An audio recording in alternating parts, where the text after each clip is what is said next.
Christy, did you have a good flight? Because I told him I would wait as long as I could. All right. Okay. And thank you. I'd like to welcome everybody here. Today is January 18th, 2022. So welcome. It's 4:34, almost 4:40. We are here for the purpose of taking a motion to enter a closed executive session, which I will entertain now, for the purposes of litigation, negotiation, and or property, as well as character, competence of personnel, security, and deployment of security systems. President Ford, I move that we move into closed executive session on this day, January 18th, 2022, at 4:37 p.m. for the purposes of litigation, negotiations, and or property, as well as character, professional competence, or physical or mental health of an individual, and or deployment of security personnel, devices, or systems. I will second. Okay, we have a motion by Nate and a second by Bryce and Mohammed. and we'll go ahead and vote on that motion. Bryce Williams, yes. Catherine Kennedy, yes. Nate Salazar, yes. Mohammed, yes. Melissa Ford, yes. Christy Sweat, yes. And we'll excuse board member Sika at the moment and go ahead and close this meeting. Thank you.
to click forward so we don't have to rely on me.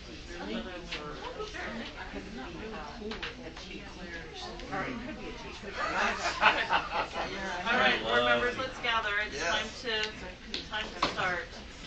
I'd like to welcome everybody who's watching on YouTube. Thanks for joining us tonight. To welcome board members to this public meeting of the Salt Lake City School District Board of Education. Today is January 18th, 2022. I just noticed that the agenda says 21. It's actually 2022. Welcome. Welcome to Superintendent Gadsden and Business Administrator Kersley and board members. Thank you for being here. This special welcome to Board Member Sweat, who's participating remotely as she's fulfilling her NSBA responsibilities, and we're certainly grateful to Christy for all she does to represent us on the national stage. Would also like to welcome our association reps. Thank you for all you do to represent our employees. And so that would be James Tobler. Welcome, James, from SLEA. And Dallin Miller representing SLASA. We have President Che Olson representing Buildings and Grounds. Cindy Davis representing Transportation. And B. Alonzo representing Child Nutrition. Thank you, B, for all that you do. And then Steve Russo, who's the president of SLEOPA, and Cindy Mills, who's our board representative, who's their board representative, SLEOPA's board. So thank you, Cindy, for all that you do. All right, for tonight. Oh, did we lose her? I think Yeah, I'm ready to discuss. And welcome to those who are participating remotely as well. Tonight's meeting is a study session, and we have, let's see.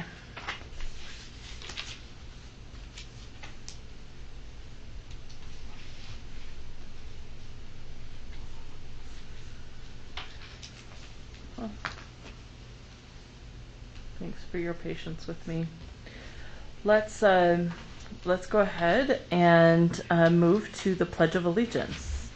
And okay, James Tobler is going to lead us in the pledge. Walk up to the table. Yes.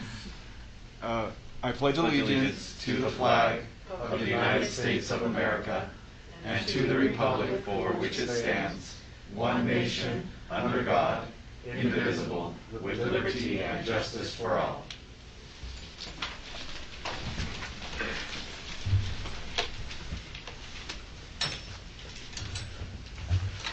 All right, thank you, James. I appreciate your help and support with that. This is a board study session, which is designed to provide the Salt Lake City Board of Education with updates, reports, and information to support the work of the board. Additionally, the study session format provides time for the board to discuss major issues and ask important questions prior to taking action in board business meetings. Our study session tonight will include a recognition, which we will wait to do until the student being recognized is able to be here. A consent agenda consisting of 5 items and 6 different study topics. And we'll have our annual open meetings training, do a demographic study that Sam Quantz will present. We'll have a study about substitute teachers from our Executive Director of Human Resource Services, Logan Hall. We'll discuss the school budget allocation process and the district office rebuild, which will be led by our Business Administrator, Alan Kersley, and then a presentation about our current student achievement plan. Per the request of the board, we also have 2 discussion items. One about our schools reaching COVID thresholds and the remote learning that's happening this week, and the other about an RFP for strategic planning. This meeting is more formal and more informal, but we will still follow our adopted guidelines. So thank you, board. I now will move to the consent agenda on our agenda, and I'm open for a motion to accept the consent agenda. President Ford, I move that we accept the consent agenda of January 18th, 2022, consisting of the purchasing and accounting reports, purchasing report, and the purchasing report Excel. Number 2, case number 22037, case number 22041. Number 4, intent to renew business administrator's contract. Number 5, request approval for the special education procedures manual for open classroom and SLCSD. Thank you, Board Member Kennedy. I have a motion to adopt the consent agenda. Do I have a second? I'll second. Okay, motion by Catherine and seconded by Bryce. Any discussion to the consent agenda?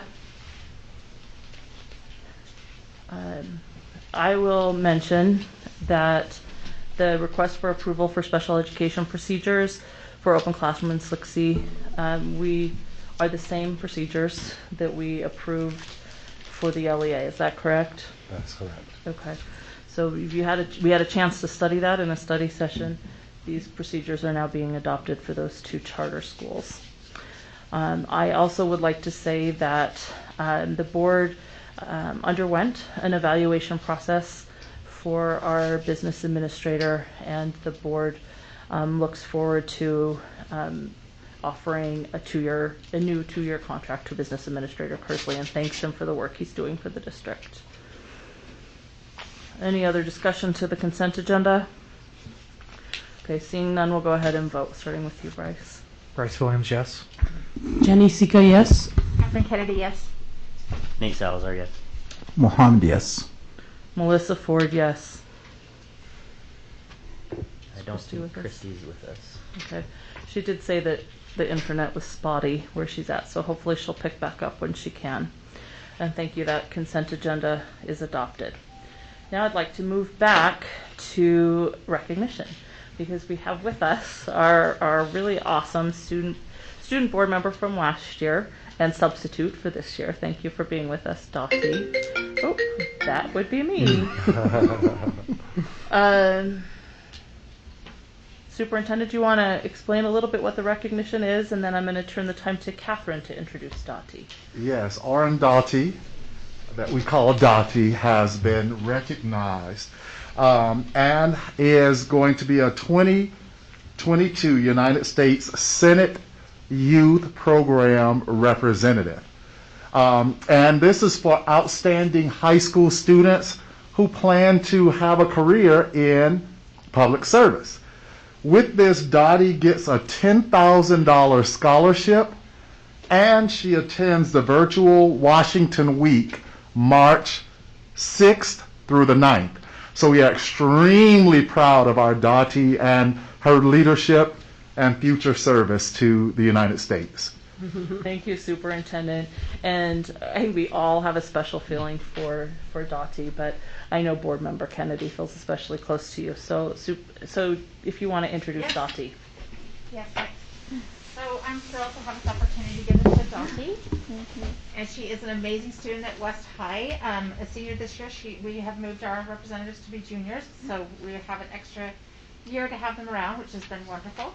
We have the certificate from her, and as Superintendent Gadsden said, it's a very amazing program. I think there are only 2 representatives for the entire state, and so she's been chosen. And I think we had another West High person 2 years before, and so we've done well at West with these representatives, and we're really pleased that she's continuing this tradition. We all know, all of us board members know that she really deserves this in terms of her public service. And she's an excellent student at West, in the top 10 in the International Baccalaureate program, and we're just all so pleased and proud of what you've done. Dr. So thank you so much.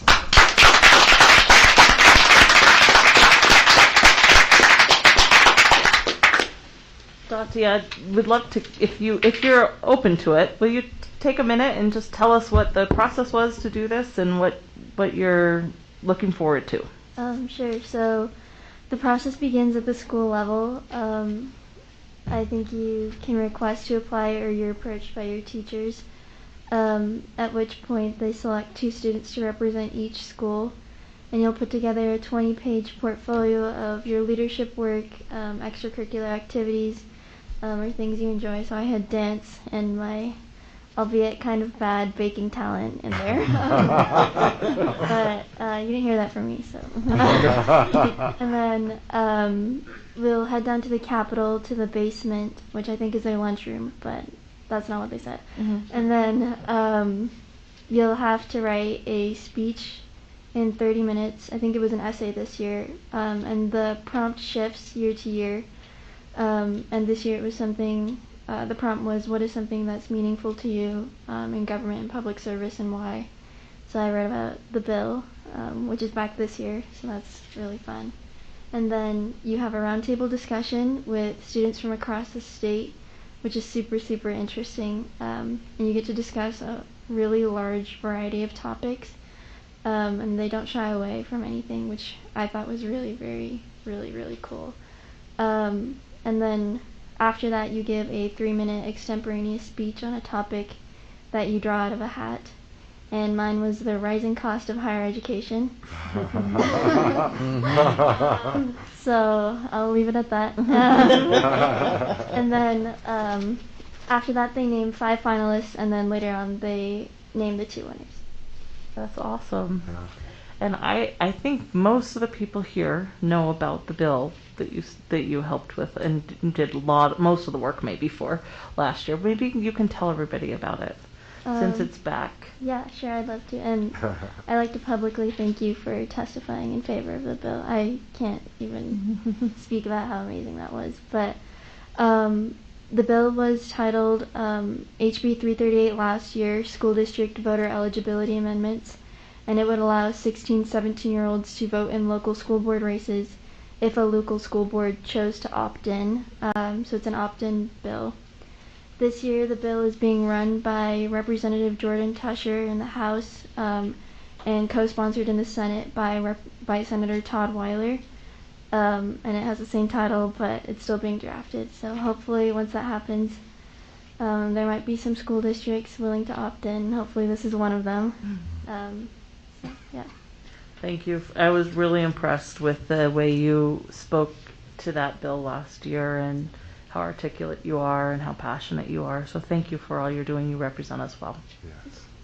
And thank you, Catherine, for presenting her. All right. We have 6 study topics tonight, which I'm hoping we can run through in about 15 to 20 minutes each. But we can spend the time on them that the board needs to spend on them. The first topic that we're gonna undertake tonight is our annual open meetings training. This is something the board commits to do every year. And I'm going to invite to the table our Executive Director of Policy and Legal Services, Ms. Christina Kindle, and the board's attorney, Joan Andrews. Thank you.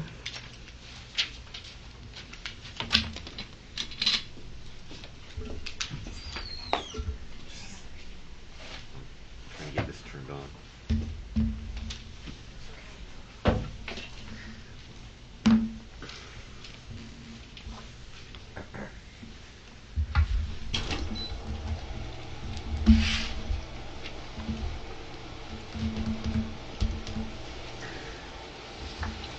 Hi everyone. I got so excited I didn't think President Ford said open and public meetings training until when she was listing the study topics, and I was like, yes!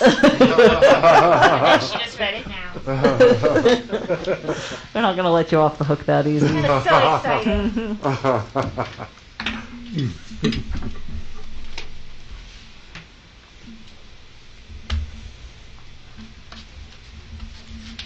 So do it, am I just hitting this button or the space bar or something? Oh, I went too far. How do I go backwards? Wait, where is it going? It's going to be a really fast presentation. You did say 15 minutes. Probably use the arrows. That's me, Christina Kindle. Technology wizard. I asked Joan to be up here today because obviously she is your board counsel, so if you have any questions about anything that I say, she's here to tell you yay or no. I've already paid her, so we're good. So now it's not moving. I don't even know.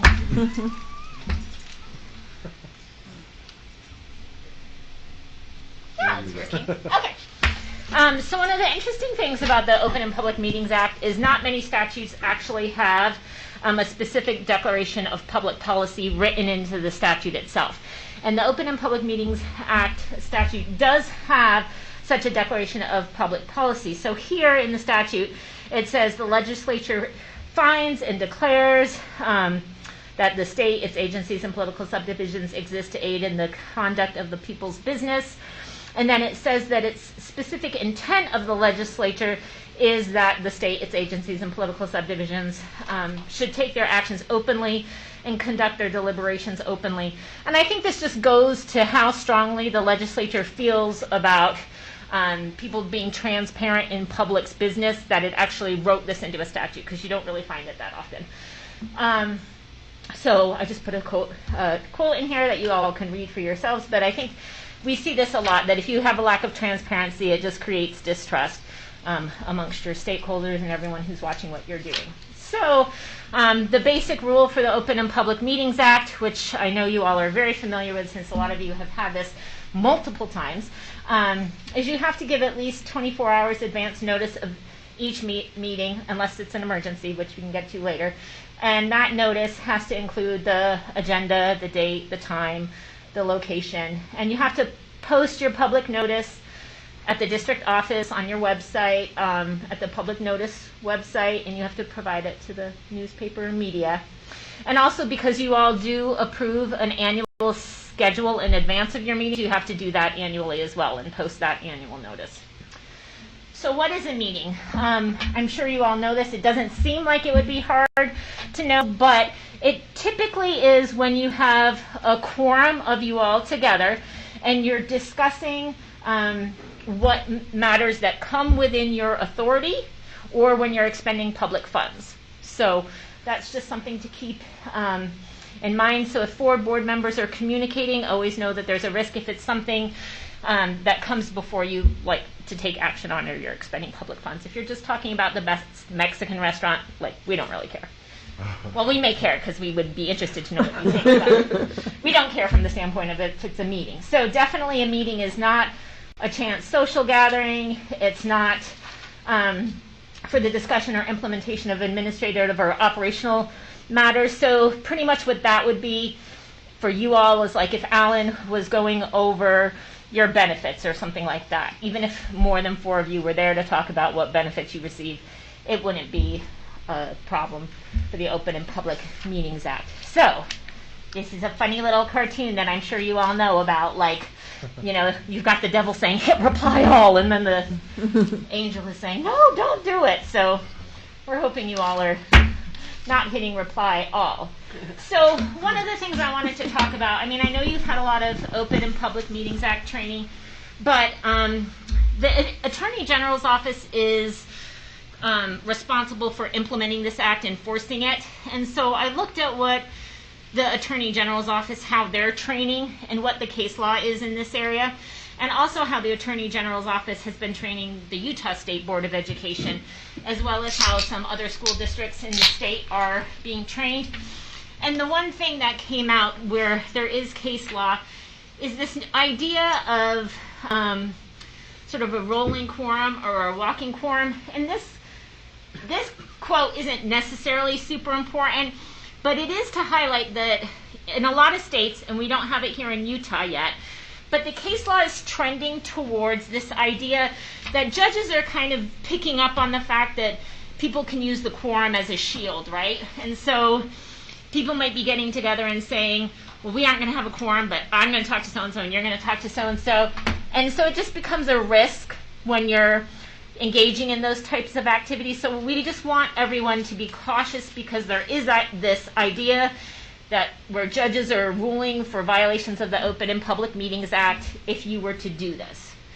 So in this case specifically, there was a couple conversations, and when they looked at the evidence, they saw that less than a quorum had met on each given occasion, but they took it all together and said it was a meeting. So just be careful in terms of my thing has now, there we go. So when you're looking at, could this potentially be a violation of the Open and Public Meetings Act? Do I need to be careful? Do I need to be cautious? The first thing you always think about is how many board members are involved in the discussion. And if you're going with 3 or under, you ask again how many board members are involved. If it's 4 or more, ask what's being discussed, right? You have this in your little printout. So yellow means kind of be cautious. So if additional members are involved in the same discussion in later meetings, you might have this idea of like a rolling quorum. So just be cautious, just be thinking about that. If additional members are involved electronically, it's still the same. So there's not really a distinction between whether or not you're in person having a conversation or you're doing it electronically. And if it's 3 members or under involved and no communication on issues, you can speed up as fast as you'd like. That's always my favorite thing to do. So it's not likely a violation, so you don't have anything to worry about. If it's 4 or more board members, again, ask if you think the board is likely going to vote on it in the future, and in which case it would be a likely violation if you're having that conversation. If it's just administrative or operational, like I talked about before, it's likely not a violation. If it's a deliberation or a discussion that would involve public funds, again, likely a violation, so I would say do not engage in those. So reds are pretty much stop, yellows are just be cautious, greens are you're good to go. And again, operational matters or not spending money shouldn't be a problem. So again, just to highlight, are you talking about official business? Are we going to be taking a vote? How many members? Is it a quorum? Or would people look at it in total and say this was a quorum? And really what judges look at are whether you are intentionally trying to circumvent the law. So just think about that as well. And just, as you all know, be cognizant of the fact that your emails and text messages can be public records. So they could be subject to disclosure under GRAMA. And you're all very familiar with that. So this is, again, what we've talked about all. So avoid using reply all. Avoid copying people on it. Avoid forwarding messages on to other board members. We're not trying to discourage sharing information. It's really when you're sort of planning or trying to circumvent having a transparent discussion in an open board meeting about a decision that you're going to take. So, emergency meetings. You've had one of these recently. They can be held without the 24-hour notice requirements. As you know, they have to be of an emergency or urgent nature. You have to give as much notice as practicable. The majority of the board, well, that's not fun. It's a very cute slide. Emergency. Yes, should I just, okay. It's a very cute slide. The majority of the board must approve holding the meeting, and you must attempt to notify all members of the board.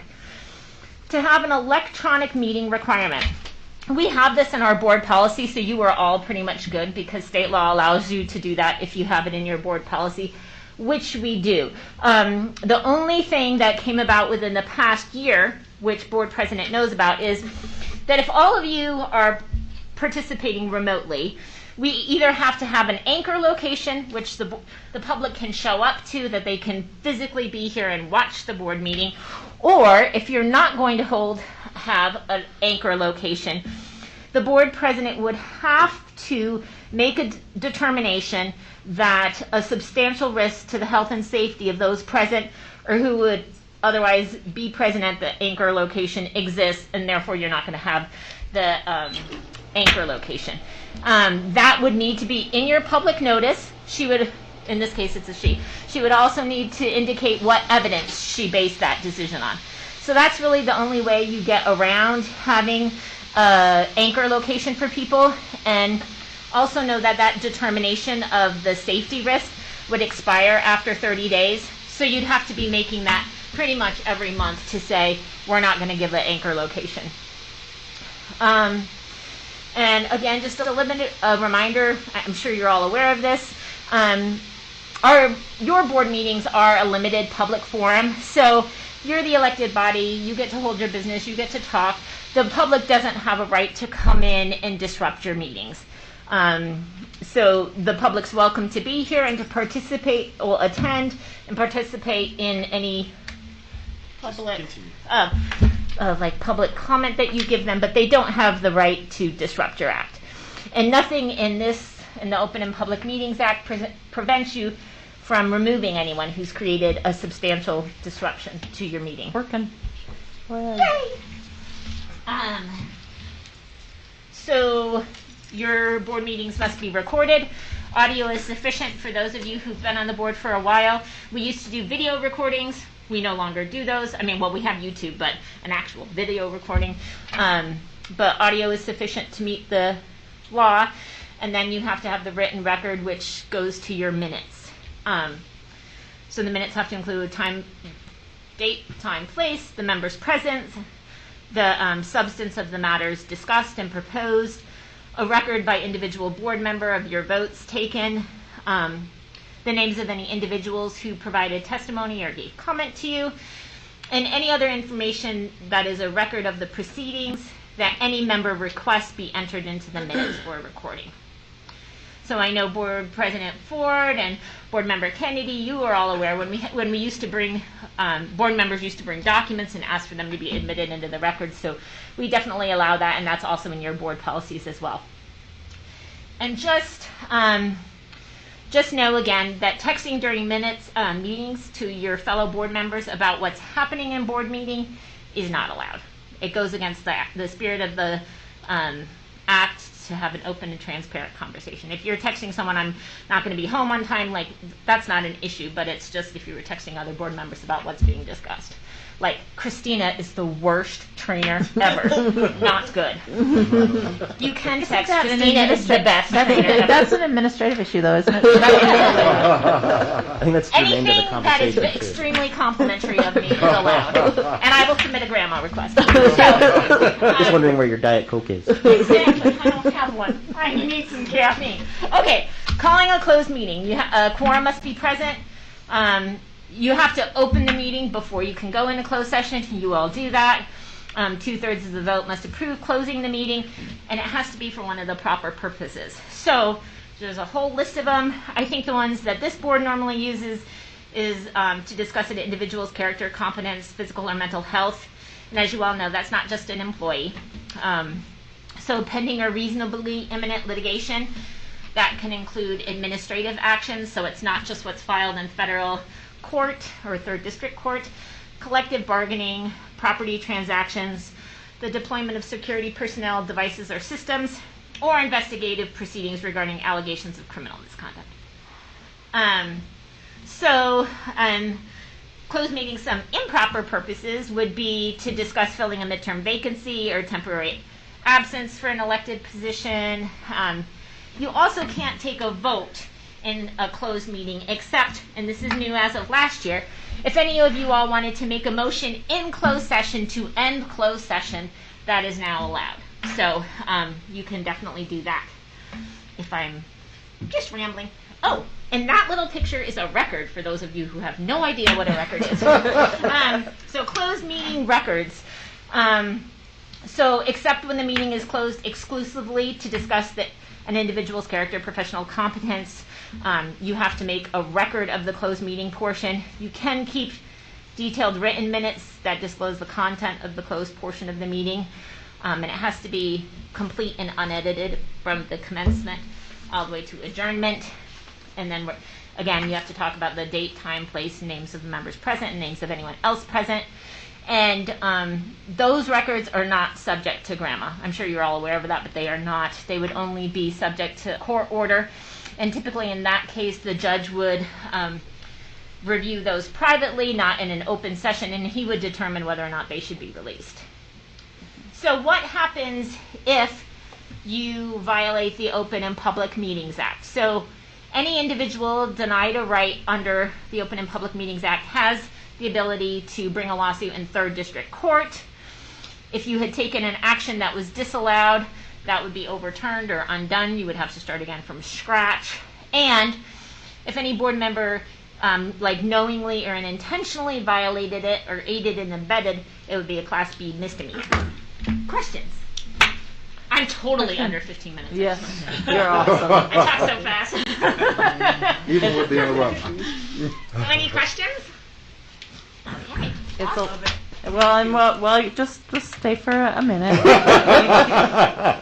Thank you, Christina. Sure. I appreciate that. And this is something that the board is required to do every year, and it's important information. So it's a review for really all of us here, but it's an important review. And at the table, we also have our relatively new board attorney, Joan Andrews. And I just asked Joan to just take a quick minute, since she's new and joining us, to talk about how we communicate with her, so that we are honoring the spirit of this training. Yeah, sure. So I put together a few thoughts that I have, and have my own little slide. Not that I have to project it, but so the starting place for my representation of the board, right? It starts with the fact, right? You all are recognized by Utah law as a specific body corporate, right? You're the local school board of a school district is a body corporate under the name of the Board of Education of the Salt Lake City School District, right? And a body corporate means a public corporation that's vested with the powers and duties of a government entity as are set forth in the statute, right? And so when we talk as attorneys about representing entities, for us, we say, okay, well, who's the client, right? So my client is the board as a whole. It's not any individual board member. It's not leadership. It's not any faction. It's the whole body. So when we talk about, it's the same thing when Christina is advising you all on compliance with open and public meetings, right? These are all board obligations. And when we represent government entity clients, right, sometimes it can get a little bit complicated because we all have all of these different interests and you all are elected, and it can be a little bit challenging to kind of say, okay, well, how do we communicate with our attorney in that regard? And even though you're a government entity, you're still just a single client. And one of the things that we worry about in this context, or that is both an advantage and something to be aware of, is the attorney-client privilege. So one of the things that GRAMA protects are records that are protected by the attorney-client privilege. And the attorney-client privilege it's that protection of confidential communications between a client and a lawyer so that the client can obtain good, sound legal advice. The main purpose of it is to encourage clients, the entity, the Board of Education, to provide all of the necessary facts in order to facilitate the giving of that legal advice so that we can help steer you in the right direction. It can cover virtually any mode of communications, written, oral, electronic. And the main thing would be it does not extend to communications made for the purpose of getting advice for the commission of a fraud or a crime.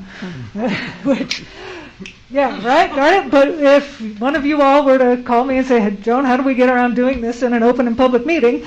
I would have to say, no, I'm sorry, but I cannot ethically advise you regarding that. And the fact that you sought counsel regarding that would not actually be covered by the attorney-client privilege. Okay? So when we think about the attorney-client privilege, we're talking about that communications between myself and all the board as a whole. So then the question becomes, okay, well, how does that get communicated, right? So I think one of the things that President Ford wanted to kind of talk about and get my thoughts on is, well, how do you all access me, right? Because, I do bill by the hour, and I'm always happy to talk to board members, but I always want to be clear that even when I'm speaking with an individual person, I am representing the board as a whole, and I'm not giving advice to any particular individual, right? So therefore, we might want to talk about just kind of those best practices in terms of saying, okay, well, who on the board can access me as the board attorney? Because we have cost control issues, and then we also want to be sure that we have good communication back and forth, and that whatever I am communicating to somebody in the form of board legal advice goes back, again, generally to the board as a whole. The exceptions to sharing my advice with the board as a whole would be incredibly limited, and so limited that I don't even want to get into them here, but it would be a very rare situation, right? So, one of the things that I want to know is when I'm contacted that yes, this is advice that is going to the board as a whole and has been authorized in some regard, whether that's because either President Ford or Vice President Salazar has said, yeah, we think this is an appropriate issue for you to seek legal counsel on, or there's a subcommittee of the board that needs some legal advice and everybody's on the same page that, yeah, you all should reach out to me. Just some method of ensuring that we're all on the same page with respect to that. So those are some things to keep in mind. Also, I wanted to emphasize, that attorney-client privilege, no single person can independently waive that privilege. Okay, so that attorney-client advice needs to be kept confidential. That is one of the requirements of the attorney-client privilege, even adhering. You're reaching out to me for the purpose of obtaining confidential legal advice, and it is then kept confidential, and only when the board as a whole decides that it is advisable to waive the privilege are those confidential communications revealed. Otherwise, we can't appropriately weigh and assess appropriate courses of action, whether it's litigation and possibility of settlement or whatever it might be. So those are the things that I just kind of wanted to chat about as we're getting to know each other and establishing this relationship. They overlap quite a bit with what Christina had said, because the law does recognize that you can go into closed meeting in order to discuss litigation. There are various closed meeting rules that implicate legal advice. They all kind of work complementary to one another, from the open and public meeting side to the government records side to just best practices in terms of maintaining the privilege. Thank you, Joan. Does anybody have questions for Joan? I know the Finance Committee kind of had this conversation with you already, but I thought it would be important to have it publicly. Thank you. Thank you. Thank you. Thank you.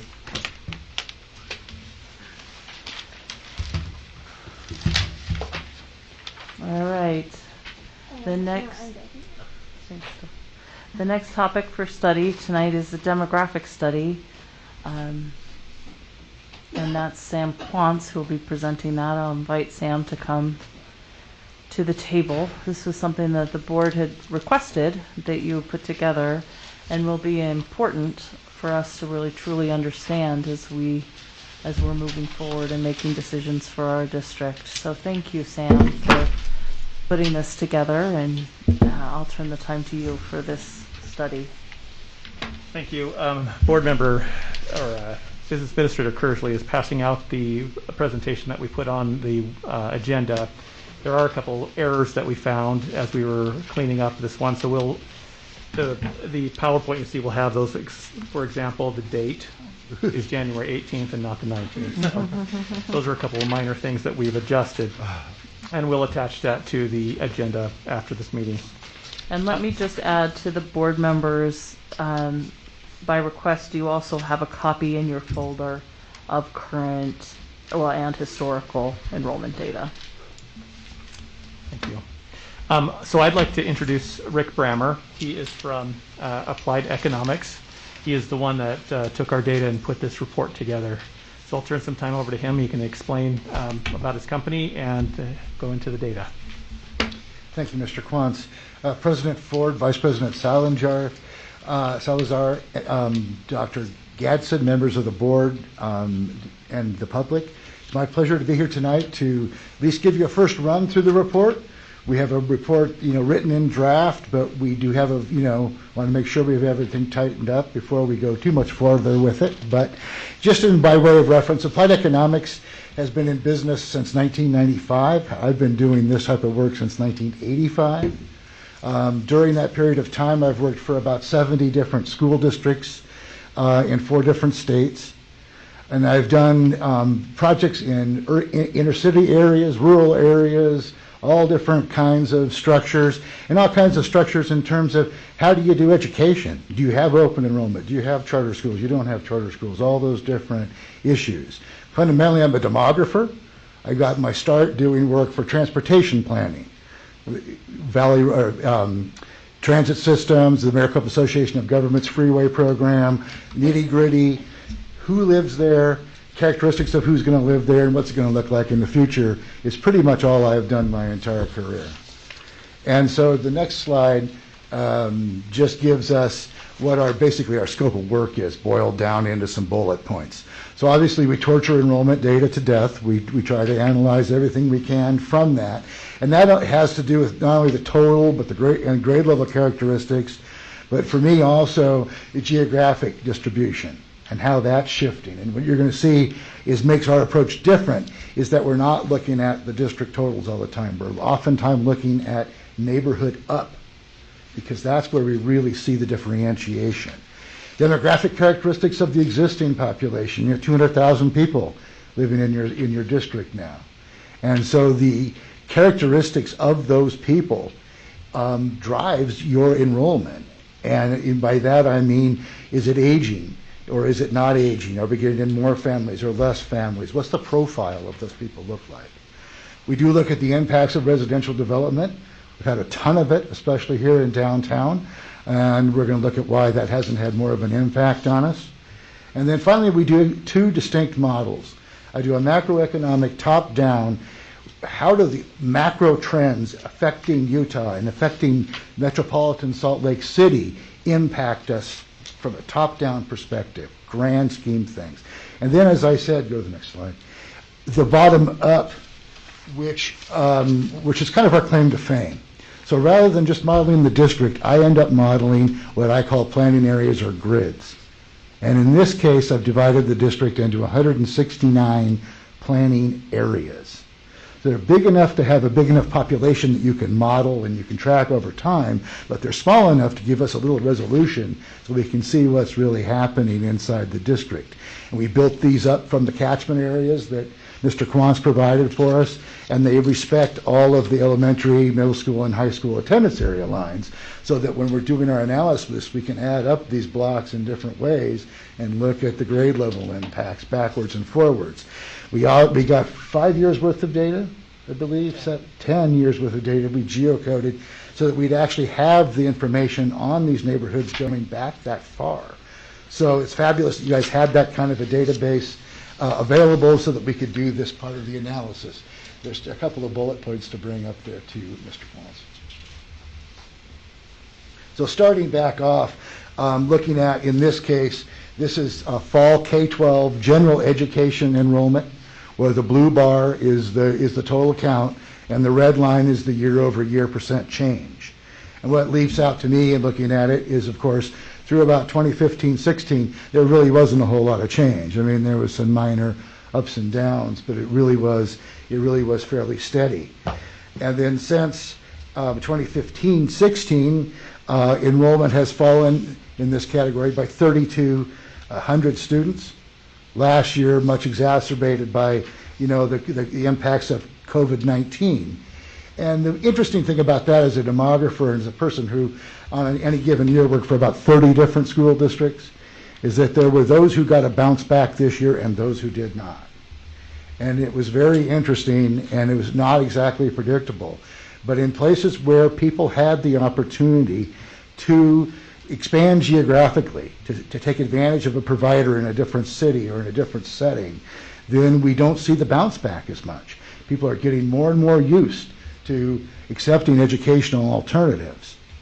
And the norm is you always go down the street to the school down the street doesn't necessarily apply anymore.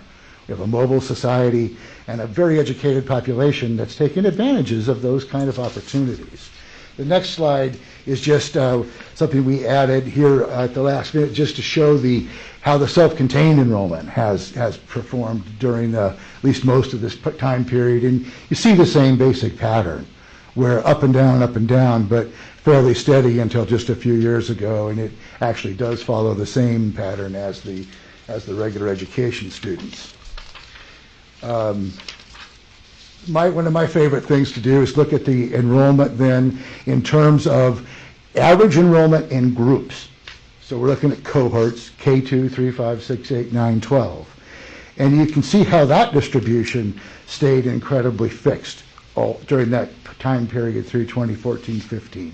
And then you see, starting with K2, the blue line, it began to taper off. And unfortunately or fortunately, these curves follow each other. So after the blue line goes down for a few years, then it starts to bring down the red line, the 3-5 line. And so right now we're well into those, we're just starting to see the last 2 years, that set of declines hitting the 6-8 group. And you'll see that in the projected numbers, at the middle schools where they're going to take the hit next. And then unfortunately, eventually it probably will make its way up to the high school. Now with high school, there are fewer people typically seek alternatives, and it tends to be more stabilized, plus which the kind of housing you're added here right now and the general environment that you have economically, and housing prices are skyrocketing. And that forces young families out. And so the kids you do get in are going to be typically an older age profile, which is another reason why I don't really expect high school enrollment will plummet as much as, say, the other grade levels have. In addition to looking at, like I said, district information, we want to look at it micro. So this is just the students, your students enrolled in one of your schools this year based on their home address. So every green dot is an actual student enrolled in one of your schools or programs. There's 2,300 of those green dots that are outside of the district. Vast majority of those green dots outside the district come here for your high schools. And that might be something to keep in mind, and even to look at leveraging as you're trying to go down the road, because your high schools seem to be doing very well in that particular regard. We do aggregate that data though and put it into my 169 planning boxes I was talking about, those dots. So the outside the district ones kind of drop off at this particular moment. And you see here the coloring. Blue means that it's a lower density. It's normalized in terms of per square mile, because not all the planning areas are the same size. The little number in there is the actual K-12 number of students that you're serving from each one of those 169 geographies as of this year. And it's important, to understand this distribution and where enrollment concentrations are high and low, particularly for all of our planning and transportation efforts and all that kind of stuff. But the next one, where we start looking at how has it changed over time, is where I get to what I want to know. And so the first thing I did was to take the 5-year period pre-COVID. We knew we were in decline even in this whole period, but what did it look like inside of the city during that period? And it's pretty fascinating, because west of I-15 you see by and large losses in every single planning zone, and those actually correspond to losses in total population as well. We'll get back to that. But on the east side of I-15 you see really up down a little bit here and there, but solid, a lot of stability in that part of the community. But if you go to the next one, where we look at what's happened, the 1920 to 21 to 22 period, the COVID period, I guess you will, that these losses in enrollment are now just, pretty much district-wide, or they have been district-wide. It's not nearly as pocketed or as structured as it had been in the past. And we're going to have to keep studying that, because I want to see if that pattern holds, or if we see people come back to us, because I don't think everyone's comfortable coming back to school yet. I know this is not over. At least it's not over for my family, and we're going to have to watch this a little bit going on down the road. But it's been district-wide, and that's concerning. Since it's a demographic study, we'll have some demographic numbers in it. The population of the school district, as you can see, actually fell in the decade of the 2000s by a very small percentage. The structure of the population, both the population under 18 and the household structure, the age of the householders, didn't change either. And you can't say that now then about this last decade, where 13,000 people were added to the population. Now, immediately underneath that is the little line that says in households, and that excludes group quarters. And basically, the vast majority of that is going to be University of Utah. And so they have created a lot more on-campus group quarters housing. So some of that 13,000 growth isn't ever going to impact you. So the real population growth number in households was 10,000, which is still a substantial number of, a substantial increase. And that came about as a result of about 12,000 new housing units being added during that particular period. But when you look at the age structure, that's where you start to get worried. Did you do my next click? Is that the share of the population under 18? The 2020 census data that's out right now, just for your edification, and is that it's called the public law tape. And it's at the block level, so it's very micro level, but it only gives us total population by race, over and under 18, and total housing units. So we're still having to model everything else. We're hoping that later in the spring, March or April, they'll release the full detail, and we'll get some revised numbers on some of these breakdowns. But for me, even just knowing the over and under 18 helps us a lot to understand where we're at. And you can see that there's been a pretty substantial decline in the share that group represents of the total population. And if you look over in the change columns, you'll understand that those are all negative changes, meaning those populations are declining in real terms. And in the report, this table will be much more lengthy, and there'll be lots of numbers you can actually look at. I was trying to get the message across is that population is aging. All of the cohorts under the age of 20 basically lost population. And then the highest growth in this last decade has been the population 65 and up. Like I said, lots of housing units added. Again, the big difference in this decade is that the distribution of those flipped, and our total inventory flipped from being 53% single family to now 47% single family. So these multifamily additions have actually tipped the scales between single family versus multifamily housing in the district. And the last click on that slide talks about this. And this is how I really model school-age population, because I know that households that are headed by persons 25 to 34 and 35 to 44 are where the kids come from. And so I'm constantly looking at, well, what share of the households are headed this way? And the fact that that share is still at 43.2%, but the number of kids, persons under 18 is contracting, means that even when the younger people are moving in, especially in your district, they're not family people. It's non-family. It's either, anyway, some kind of an adult household structure. So it really is different than just adding 10,000 housing units, single-family housing units. It's much, much, much different. We have some geographic data from the census. As I said, it was done in a great deal of detail. So this one just actually shows for the 169 modeling areas, again, blue being loss, red being gain, the change in population during the 2010s. And it looks a lot like the enrollment data in some ways and not others. East of I-15, between 15 and 215, you see there was considerable loss in some of those areas of total population. So those enrollment increases were to be expected. I mean, losses went hand in hand with that. Then you see the south, or the east part of the district, again, kind of a mixed bag, a lot of stability, a little bit of up, a little bit of down. Losses around the University of Utah.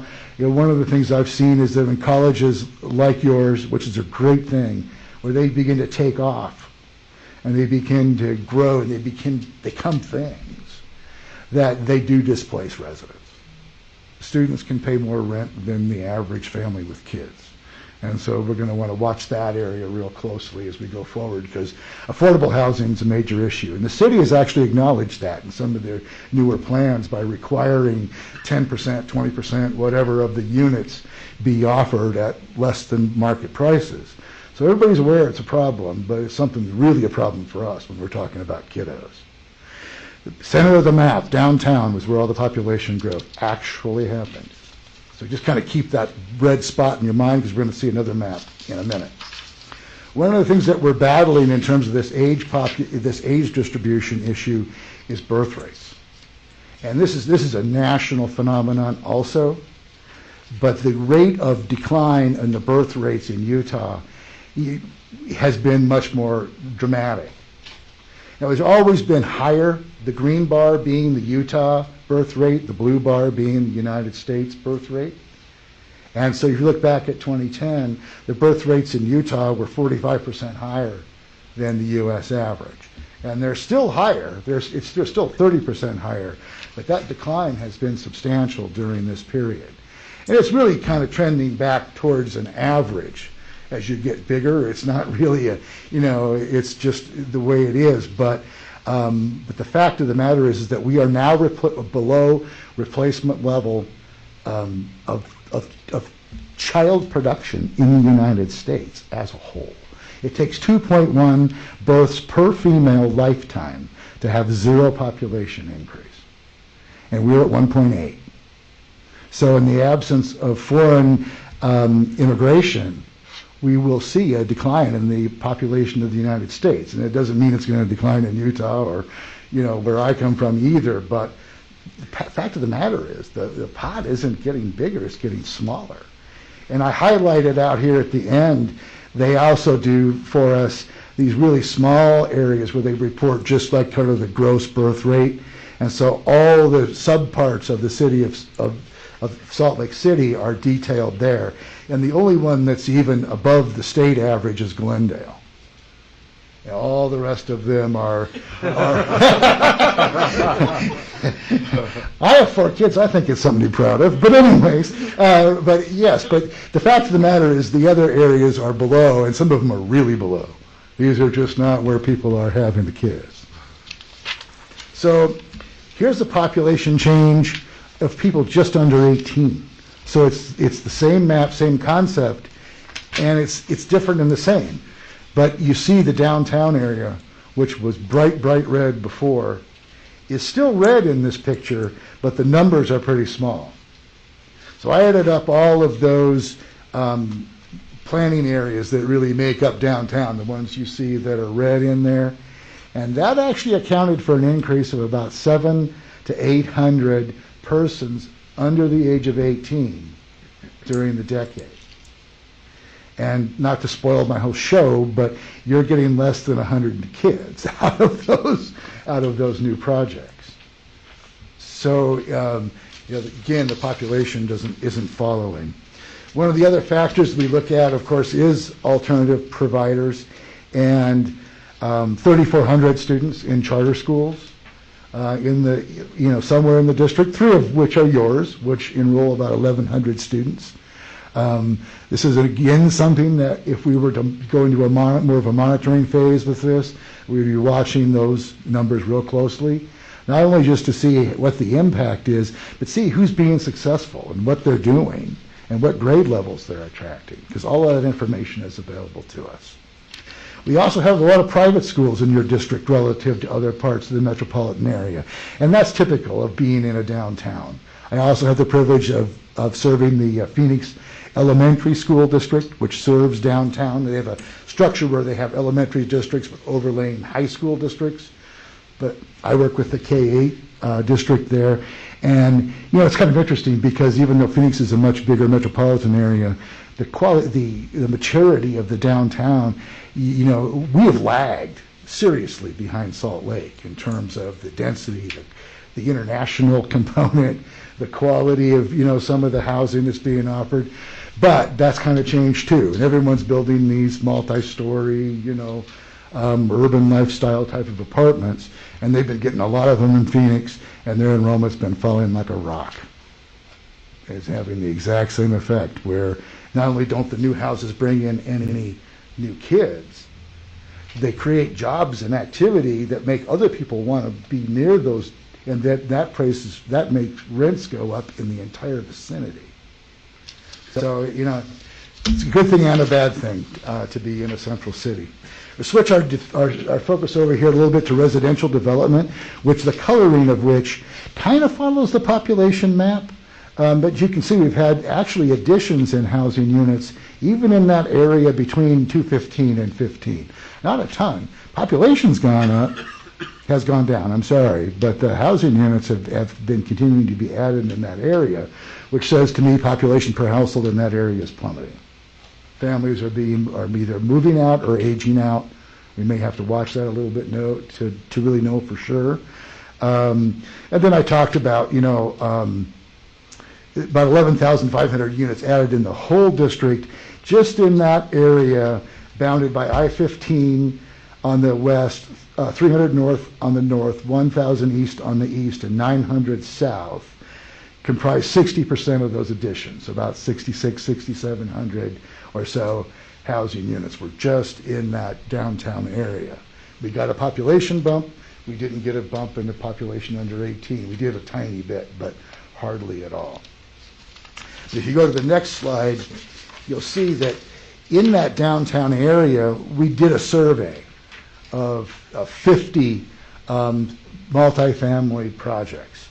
The ones in the left column are actually open. They opened pre-2020. I wanted to make sure they got, theoretically at least occupied.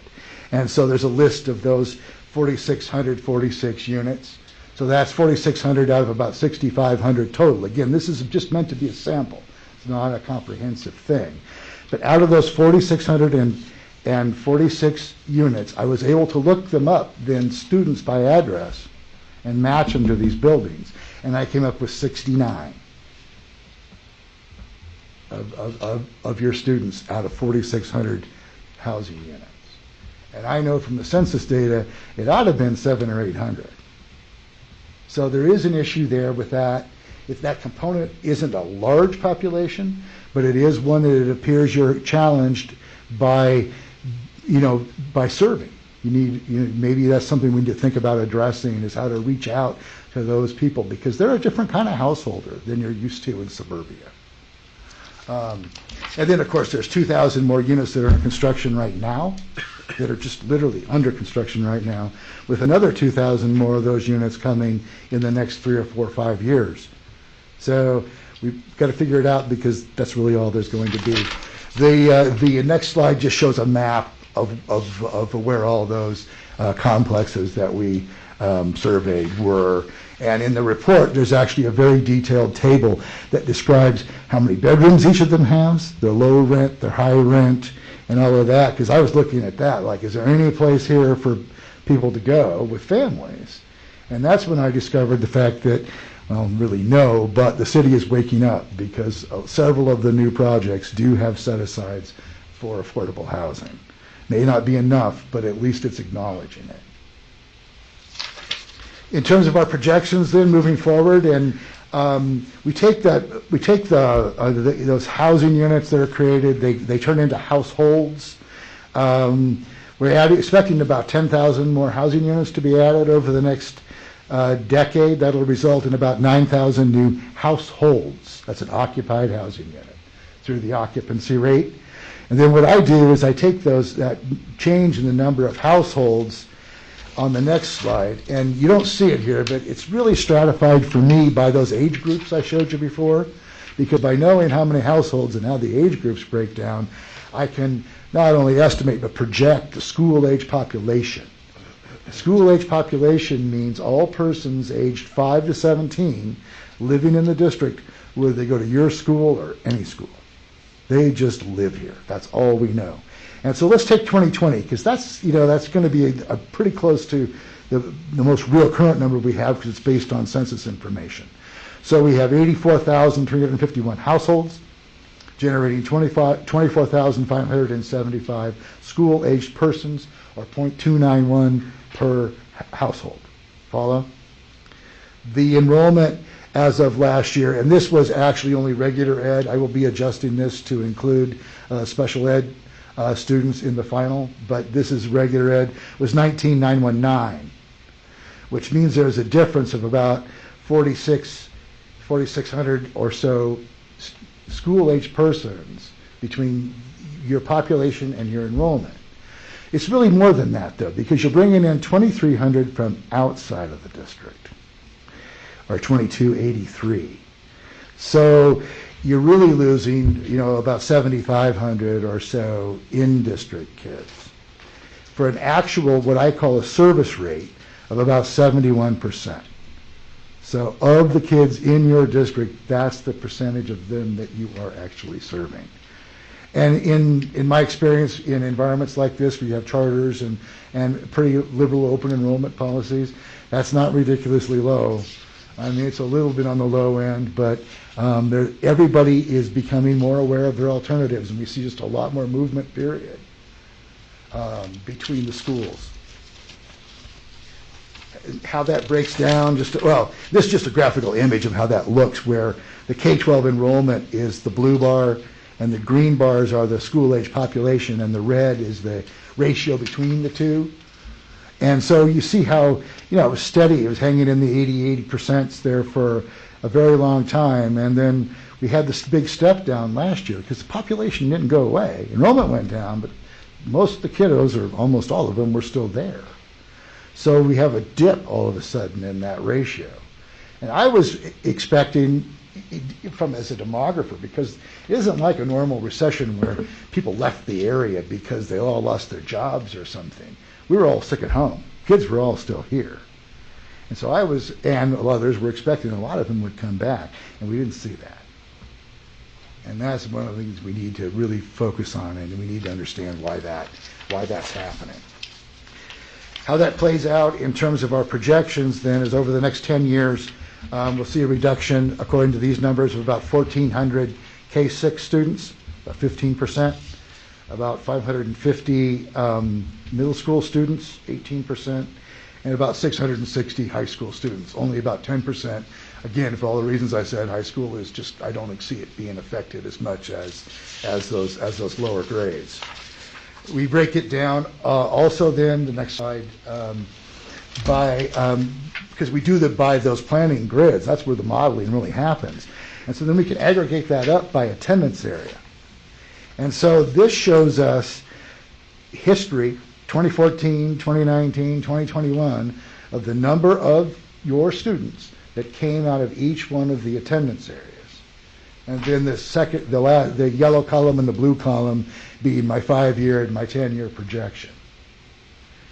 And there's a lot to be seen here. At the bottom line, you can see that since 2014, in the K-6 group, we're down about 4,000 students.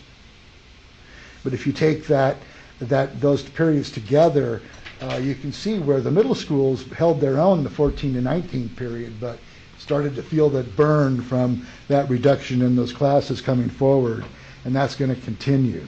High school, it had a pretty good increase in the 14-19 period. It's held its own. It's slipping, and we'll see that begin to move backwards, but not as fast, but in the next 5-year period.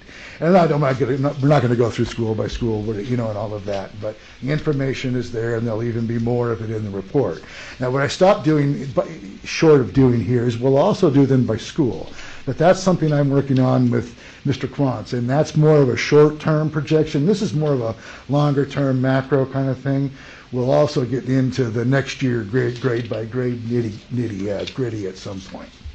So our conclusions is that you really have, it's a prosperous area. The economic growth is fantastic. A lot of housing growth. but the nature of that growth is just shifting away from the school-age population.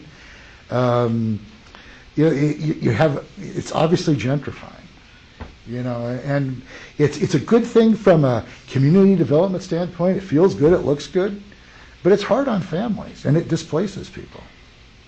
It really does. The multifamily construction, has skyrocketed here and in many places, but it's not just the number of units, and you'll see this in the table. It's the change in what they're building. I didn't see anybody who was talking about playgrounds and swing sets. I mean, we're talking about workout rooms and coffee bars and all that kind of stuff that adults generally want. The rise in online school and all alternative providers has had an impact on districts everywhere where that's a possibility. I do two districts in Kansas City, basically because they don't allow that, and it's such a relief for me to be able to just know where everybody's really going to go to school. And then we are going to, we're looking at a projected decline in enrollment from a demographic standpoint, but since your service rate is at where it's at, 70%, it means there's a lot out there too, so that there might be ways to work on the mousetrap a little bit. And maybe these declines don't have to be quite what they've been. I mean, that's being a little optimistic, but I always feel like you have to have something to be reaching for too. So I know I talked a lot, and I probably talked too long, but I really would appreciate the opportunity and would take any questions that you might have. Well, thank you so much for this presentation, and I know the board will have questions. This is important information. It's really fascinating and interesting. It's a lot. I understand. I apologize on that one. No. It's so good. This is good information for us to have, and public information. So I think anybody who wants to look at can have access to it. Well, it also shows that, you're losing enrollment, but in a lot of cases, that's just because the kids aren't there. Mm-hmm, Yep. Mm-hmm. It's not that what you're doing or not doing, it's just that that's the way the community is evolving. Mm-hmm. Well, I know the board's got questions. I'll start with you, Catherine. Go ahead. So just a couple clarifying questions. So, and this is maybe not that important. So on the map on page 6, you have it, I think, well, it talks about that, and then you go down to the enrollment density. And I'm just thinking, because these are part of this is in the area that I represent, and this part of this is because this is unoccupied area. Is that right? I mean, this is part of the trail. So when you look at the actual density then in this map, if you eliminated the parts of those areas that are actually not livable or they don't have houses, that you'd have a very different density. Is that correct? Well, I think the kids that are there are in small micro subdivisions. Right. I guess yes. I'm just saying that when you look at this, when you look at the enrollment density on the map on page 7, it is not, I'm just looking at the under 200 for some of the areas, and a lot of those areas that are under 200 are actually under 200 because there aren't actually houses in the areas that in much of the area that's included. And you might not know that unless you're looking on a Google map, but that's the WASP. So that's, I guess that's my point. And those are the city boundaries. Correct. But the city boundaries include land that is, for example, the Bonneville Shoreline Trail, and a lot of areas up there that weren't developed ultimately. Well, a couple of things. That's why I put the number and the coloring. Yeah. No criticism. Yeah. Just making sure I understand that. Yeah. No, you're absolutely right. But I also want you to know that I spent, was that August or September? I was here for 4 days. I drove the entire city. I drove by every single school. I have pictures of the front of every single school. Because that's, from my standpoint, that's what separates textbooks from what really happens. That's great. Because you have to see an area. That's right. So I hope you had a chance to hike around on the Bonneville Shoreline Trail. If it wasn't in front of a school, no. Okay. So close. So I guess what I'd say is that in my mind, this is a really interesting map because it shows that some of our areas, I mean, it's very densely populated, but because that square mile thing, it's not necessarily the kind of population density that we're seeing on map number 7, if that makes sense.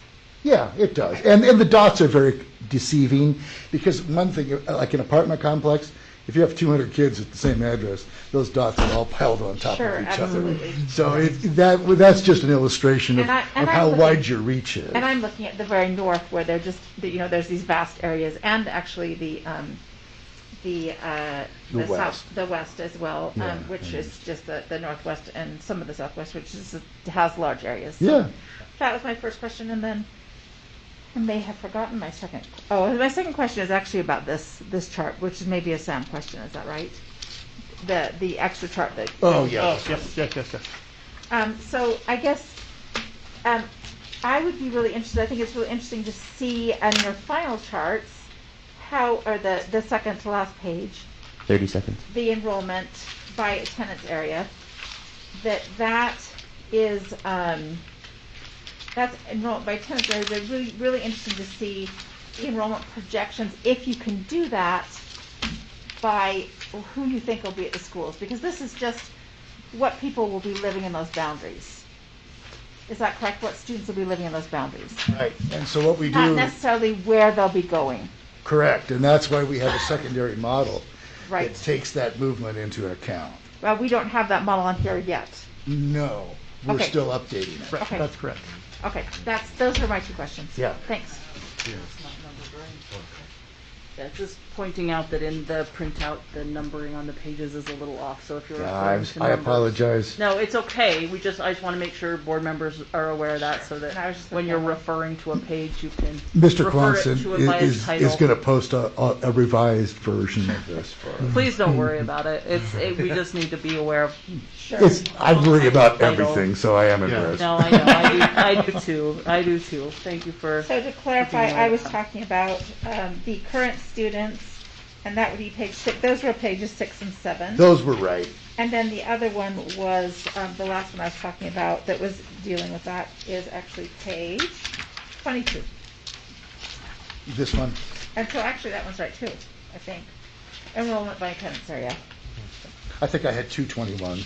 And then Yeah. 219. Yeah. It's okay. Just call it by its title. Thank you, Catherine. apologize So on that. I think that's a good question that you're asking, and something for the board to be thinking about. Just to be aware of that, that's, We have open enrollment, and kids are often attending different places than where they live within the district.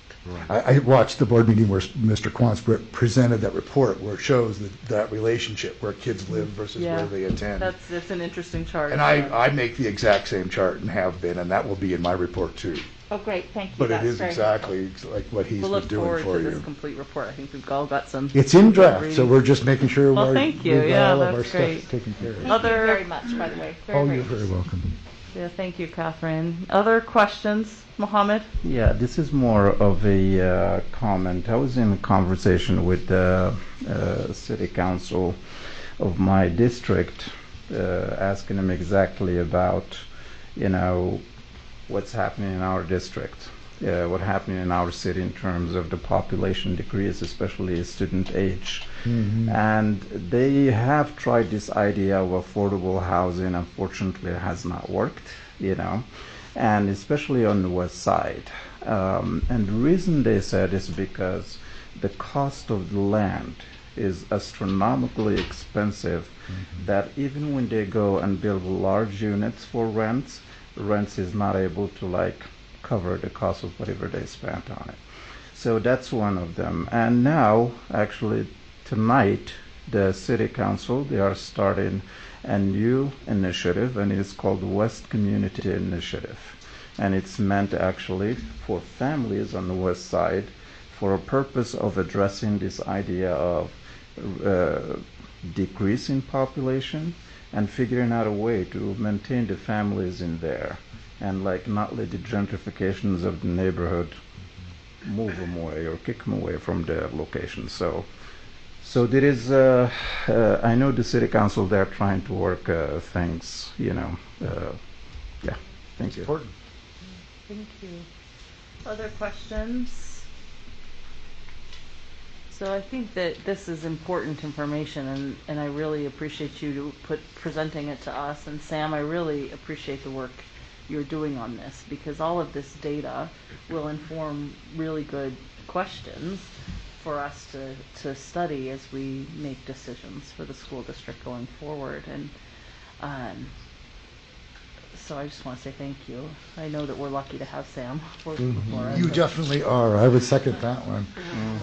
And I do appreciate the opportunity to serve you all. And Thank so you. say Thank this you. report is in draft form.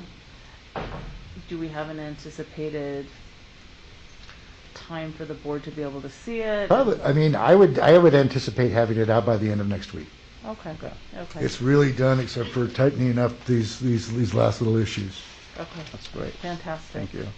All right. If there's no other questions, then we'll go ahead and let you go. And thank you for joining us. Thank you for having me. Nice to meet you all. President Ford, when are we planning on following up on this? I had a constituent who sent an email. Yes, I appreciate that. Yeah, I saw that, and I think that this is timely and important, and we need to see the whole report, and I'm happy to put it on.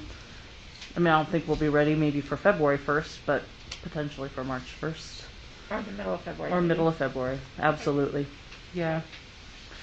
All right, thank you so much. And I just think there's some real inaccuracies with this chart. I just was comparing it to the. So just, that is October 1 counts, historical October 1 counts. Sorry, we didn't get a title on that, just so you know what that is. Some of them are absolutely off.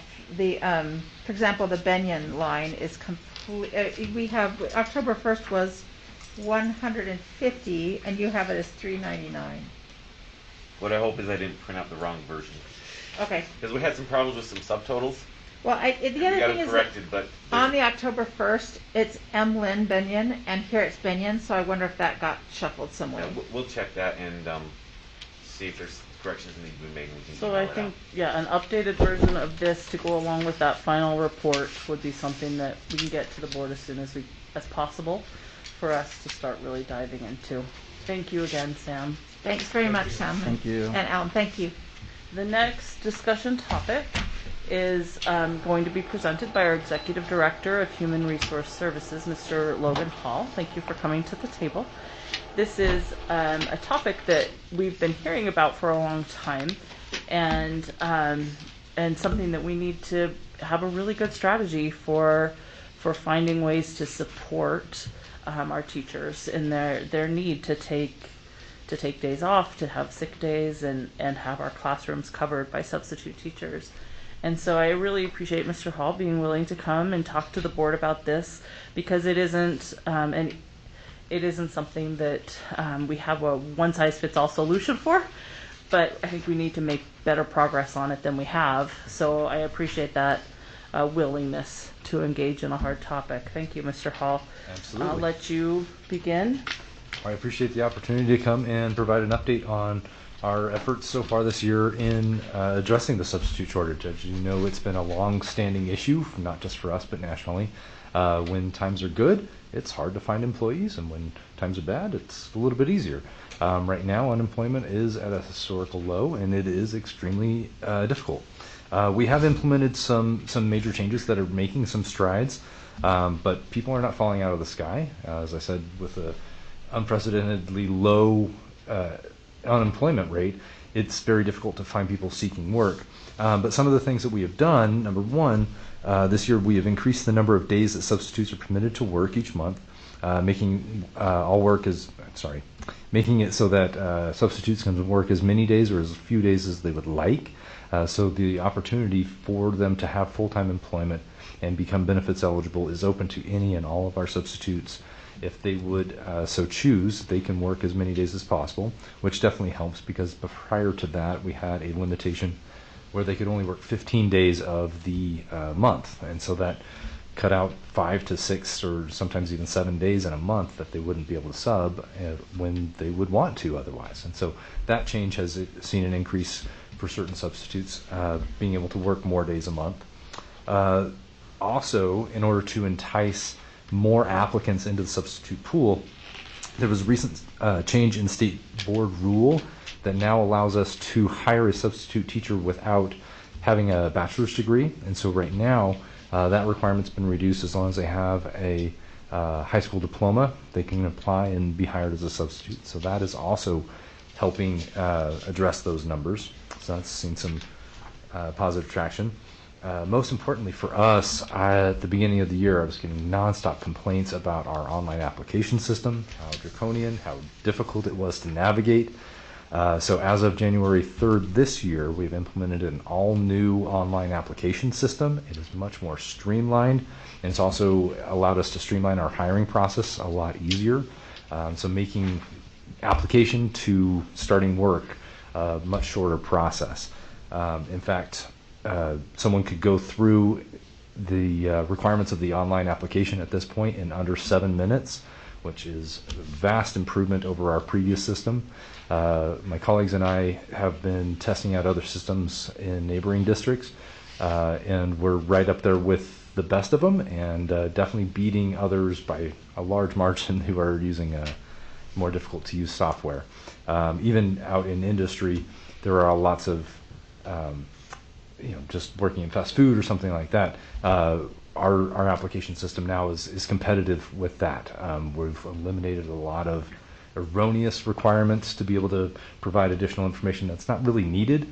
If I want to sign up to be a substitute teacher, or if I want to sign up to be a paraeducator, we just ask the minimums that we really have to have, and that's it. If we need something additional, we can collect it at a later time, but it allows for an easier application process, which has been widely appreciated so far. And even since January 3rd this year, we've had 31 applicants to our subpool, which is fabulous. So my staff is working feverishly to get them all processed and into classrooms as quickly as possible. So that's definitely happy news there.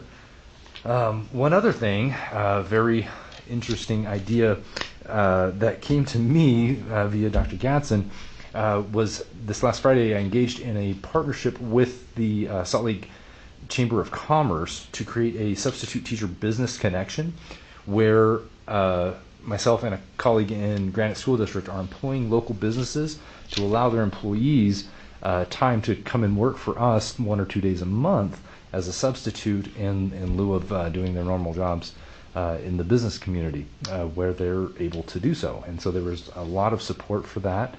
Even had some people immediately apply directly after the video conference we held Friday, and had some positive impacts so far. Hopefully that will continue. But having the support of the Salt Lake Chamber of Commerce is really a great thing for us to say, we don't need you to come and be a full-time substitute. We need help Fridays. Would you please come and allow your employees to substitute 2 Fridays a month? It would help us out drastically. So really hopeful that that would be an ongoing thing, that not just this year, but that could be a great community partnership, so that not only we can have well-qualified individuals working in our schools, but also our students can have examples of what it looks like to be successful as a business person in the community too, and have a real-life person there that they can talk to and see as a good, positive example. So, I also wanted to share a little bit about our subfill rates, just to dispel any myths and put out the something accurate information. Our typical fill rates this year from the start of school year till winter break were ranging around 65 to 75%. That's not high enough for sure, especially when it's my student's teacher who's out and doesn't have a substitute. I want my student to have a teacher, and so anything less than 100% is not good enough. And we're working hard to make that better. But since returning from winter break, it's been really hard. We've had around 55 or 56% of our subfill rates, our sub positions filled for the last 2 weeks of school. So that's definitely hard hit because of the additional illnesses caused by the recent outbreak. In comparison, colleagues in neighboring districts reported they were seeing only around 25% fill rates. So it's not great, but I know that we were less hard hit than some neighboring districts. So those are some of the efforts we've made in hopes of having some positive impact, and hoping to hear any questions or take suggestions as to things that we might be able to try. Because definitely willing to put in the effort and help make sure every classroom is staffed appropriately. Thank you, Logan. I appreciate this information that you shared.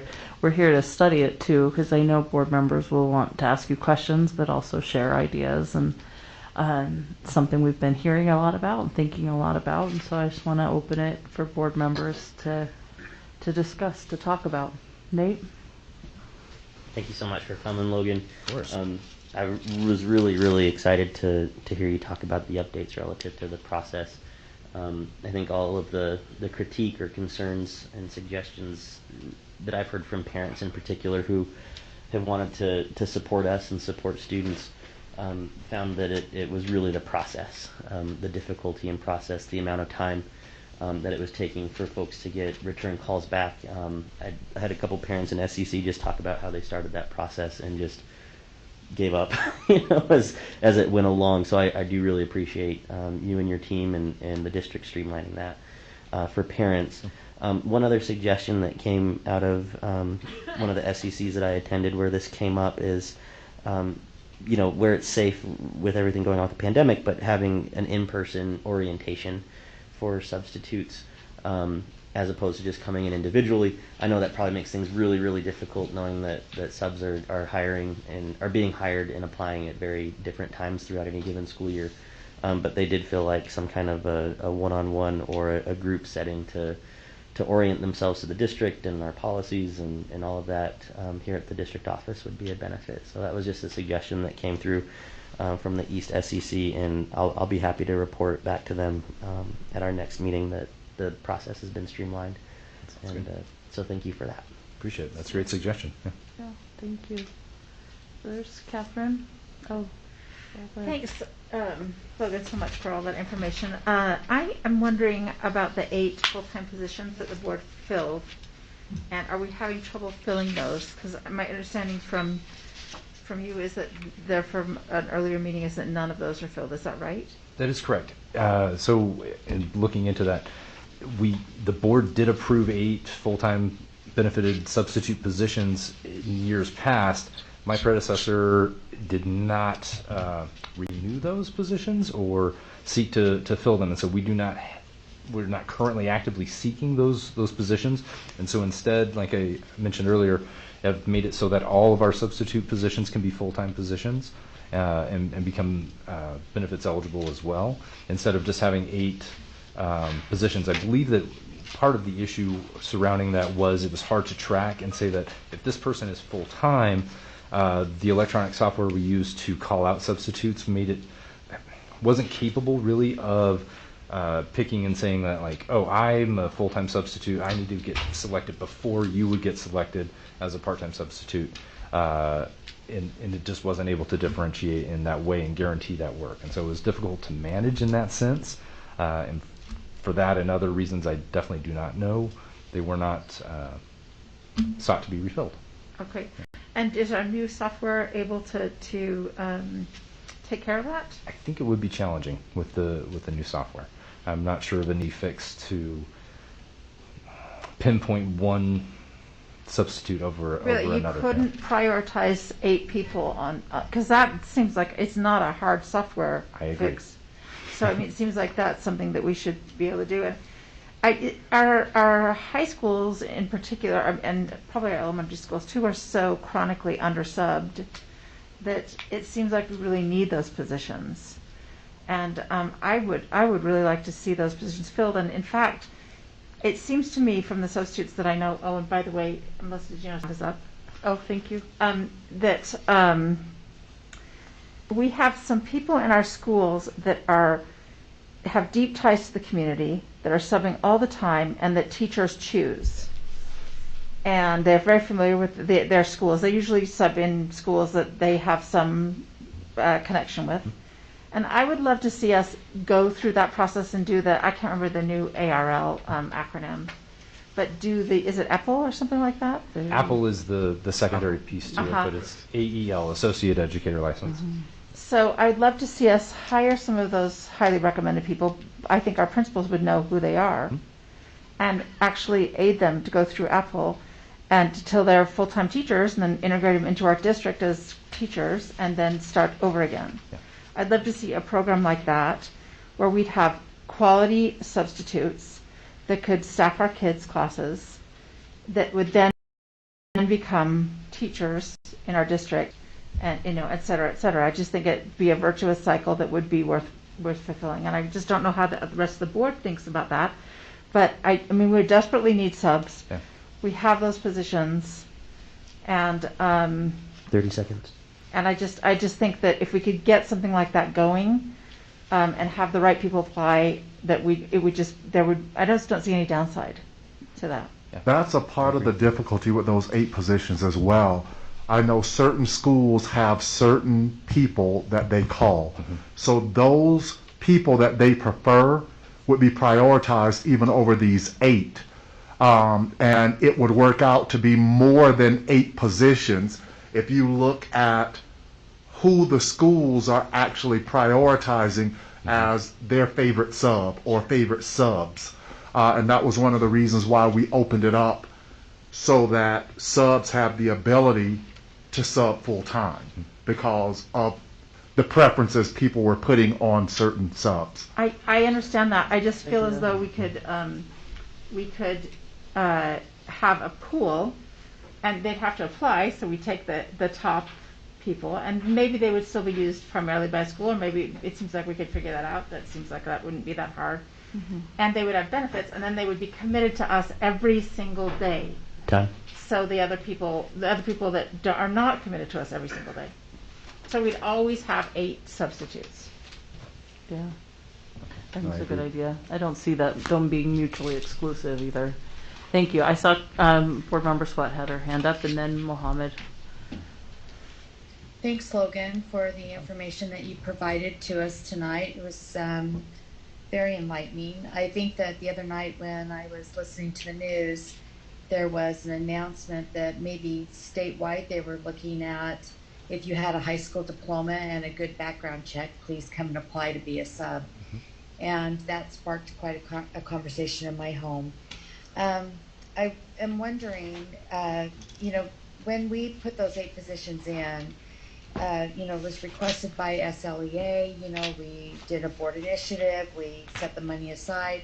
And so I guess, Alan, the money's still there, right, for those 8 permanent subs that are benefited? Yeah, it should be. I'm not that familiar with where they are, and if we budgeted, because subs usually to the account where their teacher is subbing, so we'd have to research a little bit more the history of those 8 full-time subs. My recollection, and of course I would lean back to the board too, is that, we just wanted to have a pool of 8 permanent subs. And so I don't know if that's a really good question, Alan. I don't know if they were actually assigned, to a school. My recollection was that they were just going to be in a pool at the district, but that would be great, Melissa, to have a little bit more information, about that, because I think that if that money is a set aside and it is going to be there, we want to reprioritize it or look at it differently, then I'm glad that we're having the discussion. But I know that it is definitely a priority, that it was of this board to make sure that we had, because I think at one time it was only 1 or 2 permanent subs, so that's why we increased it to that many. I appreciate. I think I'm just going to echo what everyone else has said, Logan, that the process for our subs, I know that it was a little bit arduous, a couple of years ago. And so I think making those pathways a little bit more open is certainly appreciated. If there were specific areas that we needed subs in, that would also be helpful. I think that just calling out, for subs is one thing, but if there are very specific areas that we need subs in, then that might be helpful too, to know that, if it's specific to core, or if it's, maybe it's random every day. So thank you. Very welcome. I would say the easy answer to that is that it is much more random. It's not a specific, we have trouble at this school this day or this. One school could be missing 5 subs one day and be completely staffed the next day, and it's totally random. No rhyme or reason really if you're following the data that closely. Thanks, Logan. No problem. Mohammed? Thank you, Logan. And thank you to all of you out there that are substituting. I know it's not an easy time. Sincerely appreciate that. I was listening to one of the reports about a school in Texas, and they were dealing with the same issue of a decreased number of substitutes. And so the district basically decided, one, the step we've taken, which is to change the streamline of the application to simplify it, and two, increasing the pay of the substitutes.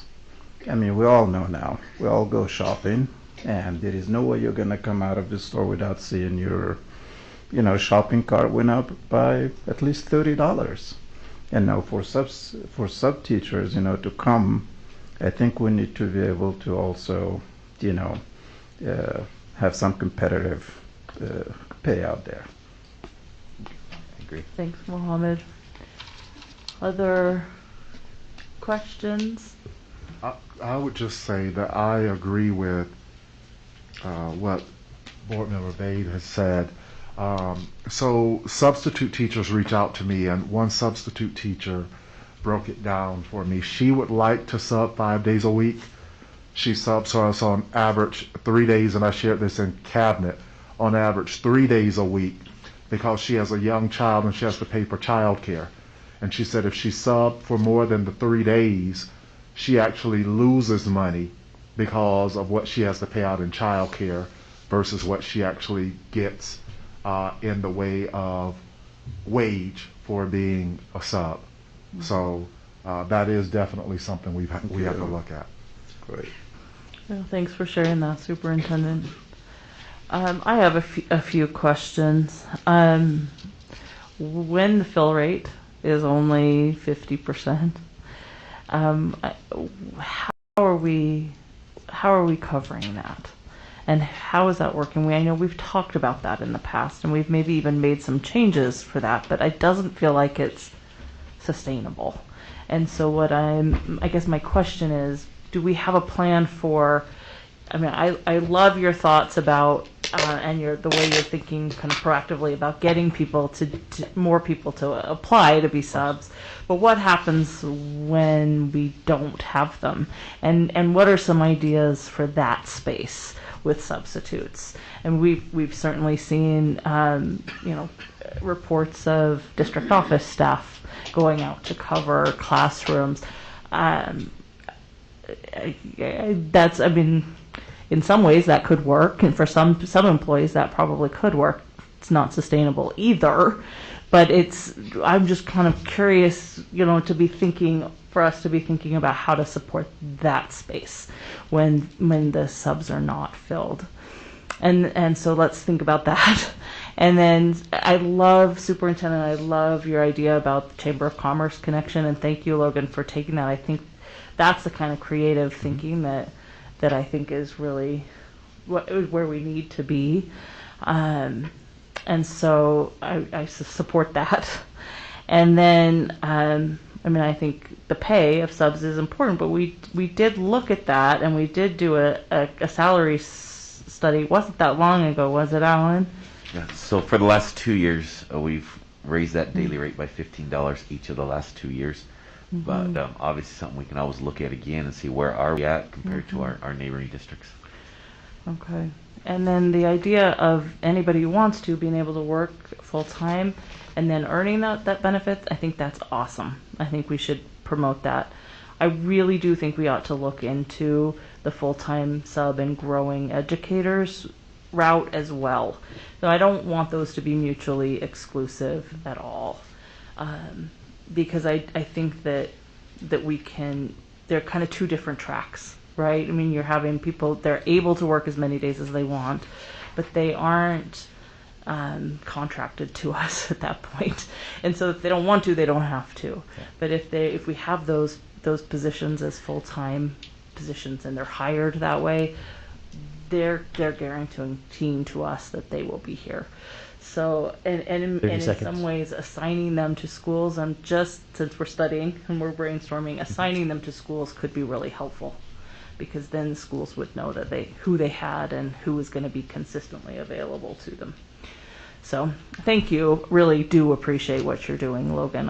I really have enjoyed having you in that position, and I think you're doing good work. Thank you. I do have some follow-up. Go ahead, Logan. If you'd like. In the last 2 years, we have worked with now 4 educators who were substitute teachers that we've worked with on an Apple plan to help them achieve their Utah teaching license, their professional license. And so out of our substitute ranks, we have hired 4 of them as teachers. So there is some positivity there. I do want to answer your question about emergency fills. Like, what do we do when the substitute doesn't show up? We've got an absent teacher. What do we do? The first thing the school tries to do is find additional coverage. If there's another teacher that can cover the class, they go for that, or try to split the class between different classes within the building, and teachers receive additional compensation for that.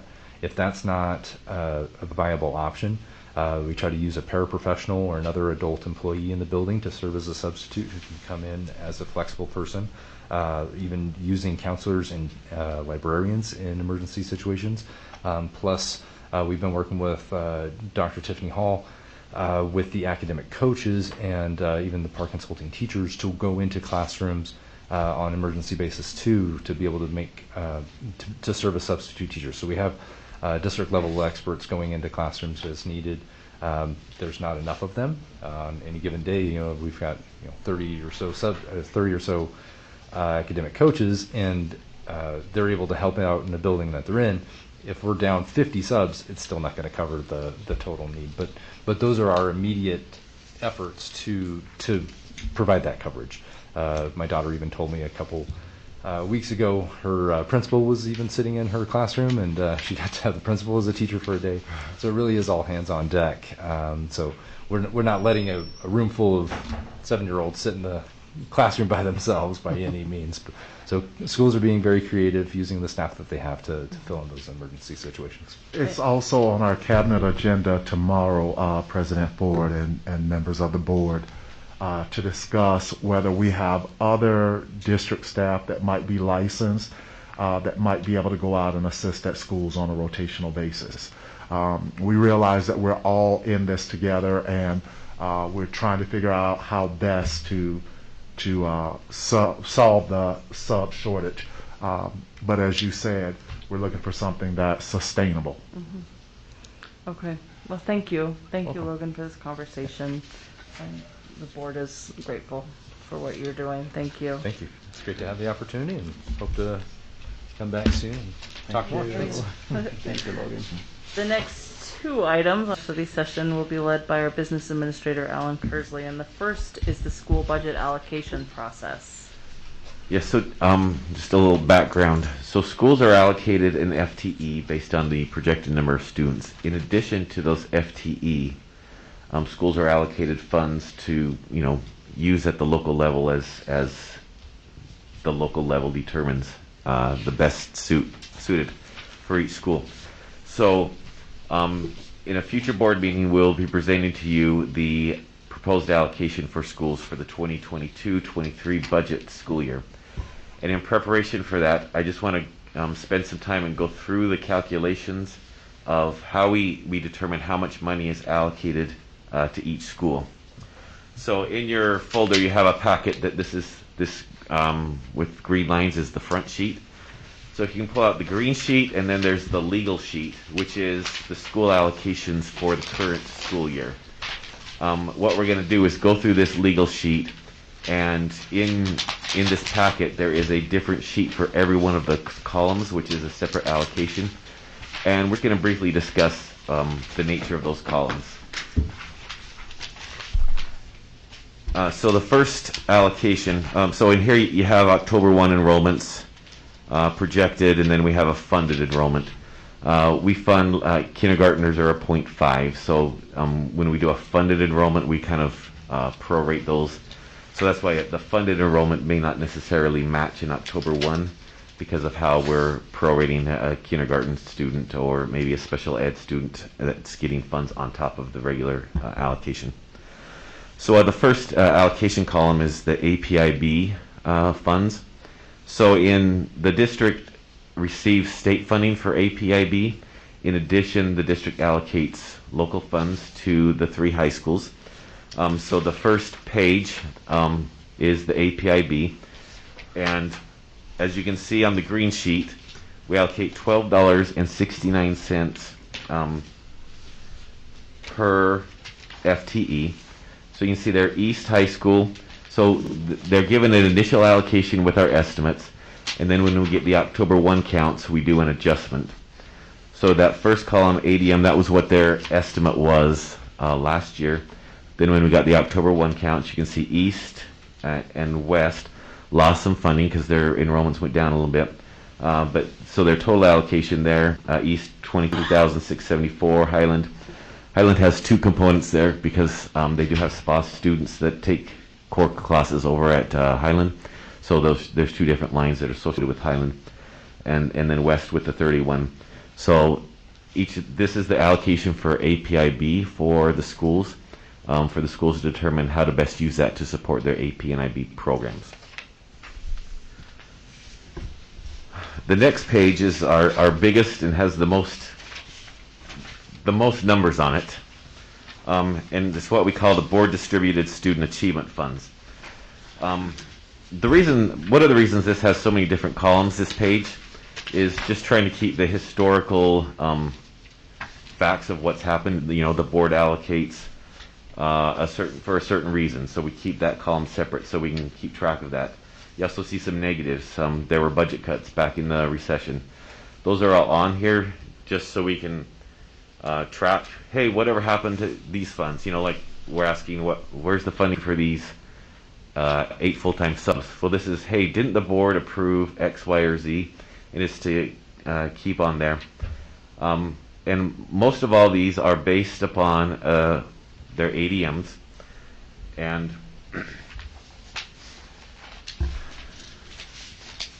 I don't know how much time I want to spend on this. I just want to note there is a column called hourly increase 2020-22. If you remember, the board approved a $1 increase to the hourly rate both this current year and the previous year. Most of our hourlies are at the schools paid out of these discretionary funds, so we allocated amounts to the schools to cover the increased costs in those hourly rates, and that's why that column's broken out separately, so you can say, okay, the board approved the hourly increase, how does that affect the schools? And they can see that additional money, that they weren't required just to take that upon their current budget, but they did receive additional funds to cover that. So this sheet all comes into that board distributed student achievement funds. That grand total column at the end is what ties into your legal sheet. You see all the various different pieces that are there that make up that grand total number.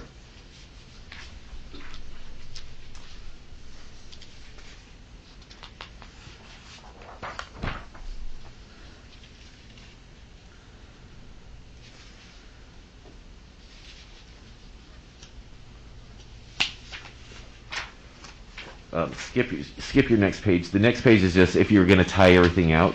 There were programs, we break this stuff out into programs at the high school that we collapsed a couple years ago, just into one program for ease of reporting and tracking for schools. So this next page goes into, it's part of the same column at the high school level. It's just there so if you wanted to tie in the numbers, you would be able to. The district also allocates resources to the schools based on at-risk levels. We use at-risk, we use counts for English language learners and free and reduced lunch counts. So this page that's got the yellow column on shows what those counts are per school. And just note, so each school that has a 17.5% of at-risk students gets a base allocation of $50,000. So you see there are some schools that don't get that $50,000 basis because they have a lower at-risk and they don't meet that threshold of the 17.5%. In the event that they had a 7.2%, they would get half. You can see Washington and Whittier, but they both get half of that $50,000 to $25,000. And those other schools do not get that base amount. High schools also do not get the base amount. And then we allocate an amount to every school. It's $106.82 per student for just their enrollment, for the ADM, which stands for average daily membership. And then there's a separate allocation for English language learners. And so that, those both are, you see on our legal sheet we have the column for at-risk ELL. So that's taking your ELL and got to make sure thinking on the fly in a public meeting can be kind of hard sometimes.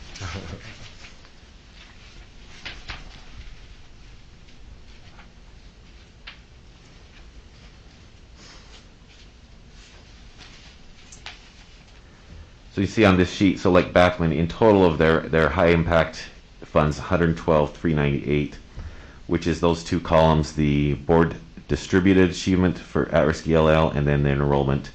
Those two figures together are what add up to this. So those are really allocated to, based on at-risk populations to the schools. The next one we have, the next one doesn't have a sheet. It's called the Board Distributed Student Achievement Funds School Lunch. If you remember, a number of years ago, we took the duty of receiving cash for school lunch and put that into the school office. In doing that, we allocated $3,000 to each school to help cover the additional costs that would incur. And those funds then get charged to the child nutrition program, but given to the school to cover the cost that if they needed extra secretarial help or extra hours that their secretary needed to perform that function. So that's what that column is for. In addition, each school is allocated a certain amount for extra secretarial help. Just so to note on these sheets that are supporting, down at the bottom in the blue, so for the extra secretarial help, elementary schools get $7.86 per enrollment, middles $2.76, and highs are 31 cents. These might not be super pretty, but they're just screenshots out of a spreadsheet we have. And you might ask, why only 31 cents for the high school? A couple years ago, the high schools wanted their registrars to be 12-month contract as opposed to 10-month contract. To fund that, we reduced this amount of extra secretarial help allotted to the schools to cover the additional cost of that 12-month contract for the registrars. So then this column goes to that extra secretarial help, again, to cover if they wanted to hire an hourly or maybe overtime or summer hours that their secretaries would come in. We allocate, as you can see, like $4.18, $4.01, and $4.12 to the different school levels for library books. That's its own column there, and you can see the details on that supporting page. We also have periodicals and AV supplies. Those all roll up. So there's 3 sheets that roll up into library books, AV supplies, and periodicals. And those funds are allocated to schools for those particular purposes to help in their library. Each school also receives an allocation for substitute teachers. Now, the school allocation is intended for short-term subs. If they had, let's say, a teacher that was out on a long-term leave, after 10 days, then there's a different account at the district that will help cover the rest of that, so they don't have to take that long-term leave out of their allocation. If a school does, have a lot of absences, we review that with them at the end of the year and determine how to best handle that on a school-by-school basis. Because schools can't, they can't always control the number of absences that they do have. Schools also get an allocation of supplies and textbooks per student. I just want to note on supplies and textbooks, we're looking at the textbook purchases, particularly for the core curriculum textbooks. As we've seen, there might be, history teacher A that's using one book and history teacher B in the same school that's using another book. We really think the history teachers using core curriculum should use the same history book.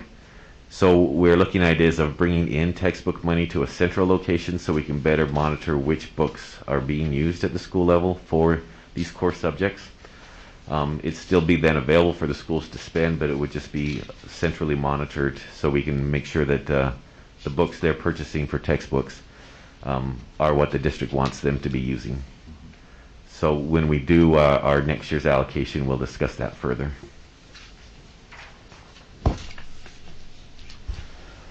The next column, extracurricular activities, specifically for high schools, to cover Utah High School Activities Association's items.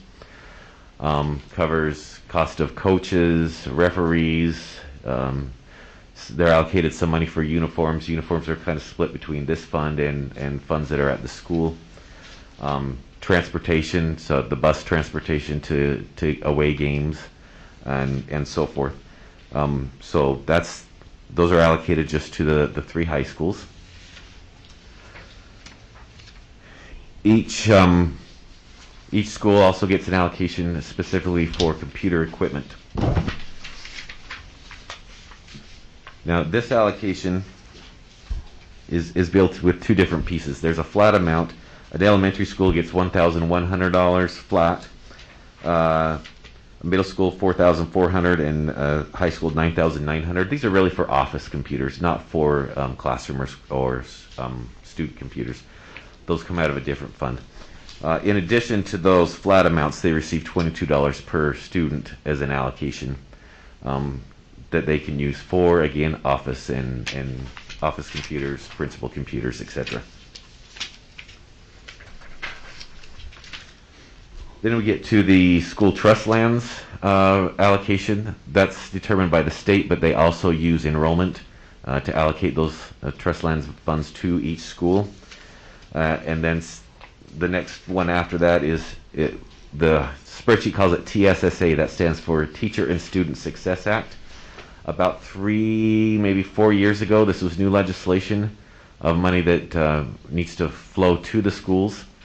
Again, this allocation largely follows, the state will not change that. So that'll be based on the prior year, it's either ADM or October 1 count, I'm not sure. And they give it to us and they don't change it. The Teacher and Student Success Act will change, so they'll give us an estimate, and then they will change that estimate based on October 1 counts. So that's why you see those numbers maybe changing a little bit more than a land trust allocation. The next column is Title I and family involvement. We presented an allocation for next year to you back in November. I do want to point out we did find an error on that. So when we present the school allocations for next year, we will have corrected numbers on the Title I allocation. But those are largely based on free and reduced counts. Those schools that are highlighted in yellow are those schools where all students eat free. In a normal year, currently in the pandemic, all students are eating free. But if we ever get out of the pandemic, then it will go back to those highlighted schools will be the ones that meet the criteria for all students to eat for free. And then that second to last column is the Title I allocations to each of our Title I schools. And that very last column, we take the free count times $10, and they also get some Title I funds that's specifically assigned to parent involvement and engagement activities that they can help to bring parents in and help them understand what's going on at their kids' school and back to school nights, etc. Then the very last column, Title III. So Title III is specifically geared towards English language learners. Last year we changed this formula based on guidance from the state.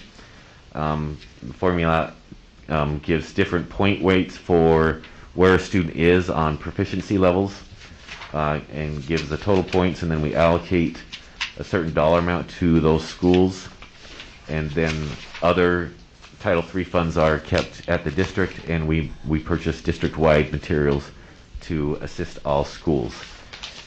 So that's a lot of columns and a lot of talking, but I just want to note, so if you go to your legal sheet, that very last column shows the total amount of funds that are allocated to schools, and it's $20,245,535 is allocated at the school level. Yes, true, some of it has restrictions, like Title I money has to be used correctly for Title I, Title III, but those decisions are made at the local level on how to spend those funds. So in another couple meetings, we will be presenting the 2022-23 allocation as we get the new numbers and the estimates. But we just wanted to kind of cover this in a little more detail than we usually have time to, and I'm open to any questions. Board members, questions? Thank you, Alan. I really appreciate you being willing to go through this. I think it's really important that we all understand exactly how the money is spent and how it's allocated. And as Alan said, we'll be looking at this as we go through building the 2022-23 budget. Questions from board members? Catherine? Thank you, Alan. This is really good information. I have a couple questions on the sheet, board student achievement and at-risk 2021-22 school allocations.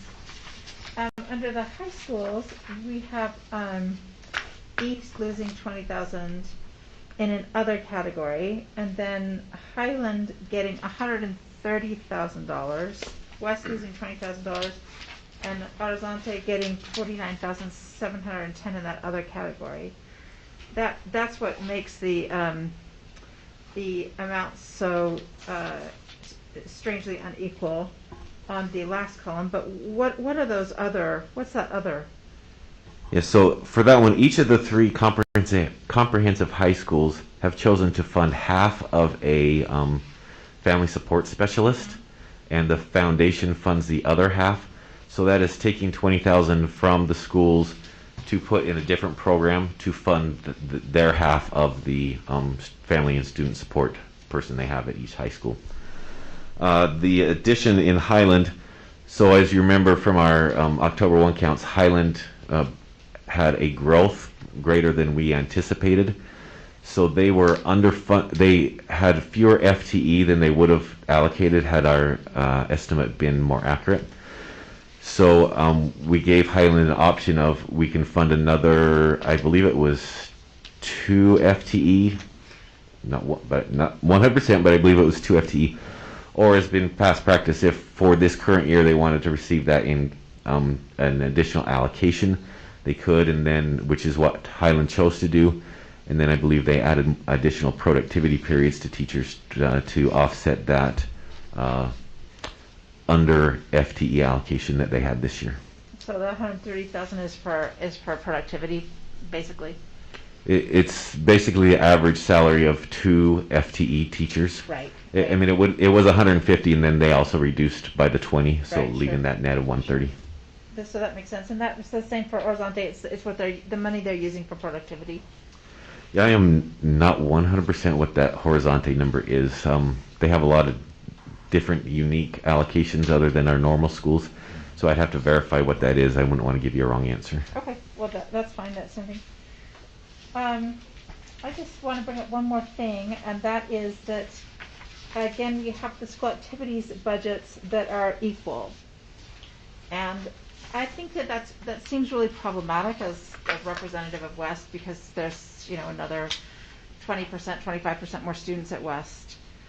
And I don't want to hurt the other schools, but I do think that means that West students have fewer coaches, fewer uniforms to be allocated. And I brought this up several years ago, and our old business manager did a study, and she said, oh, well, there's exactly the same number of coaches. And that's right. It's because that's what it funds. It funds the same number of coaches.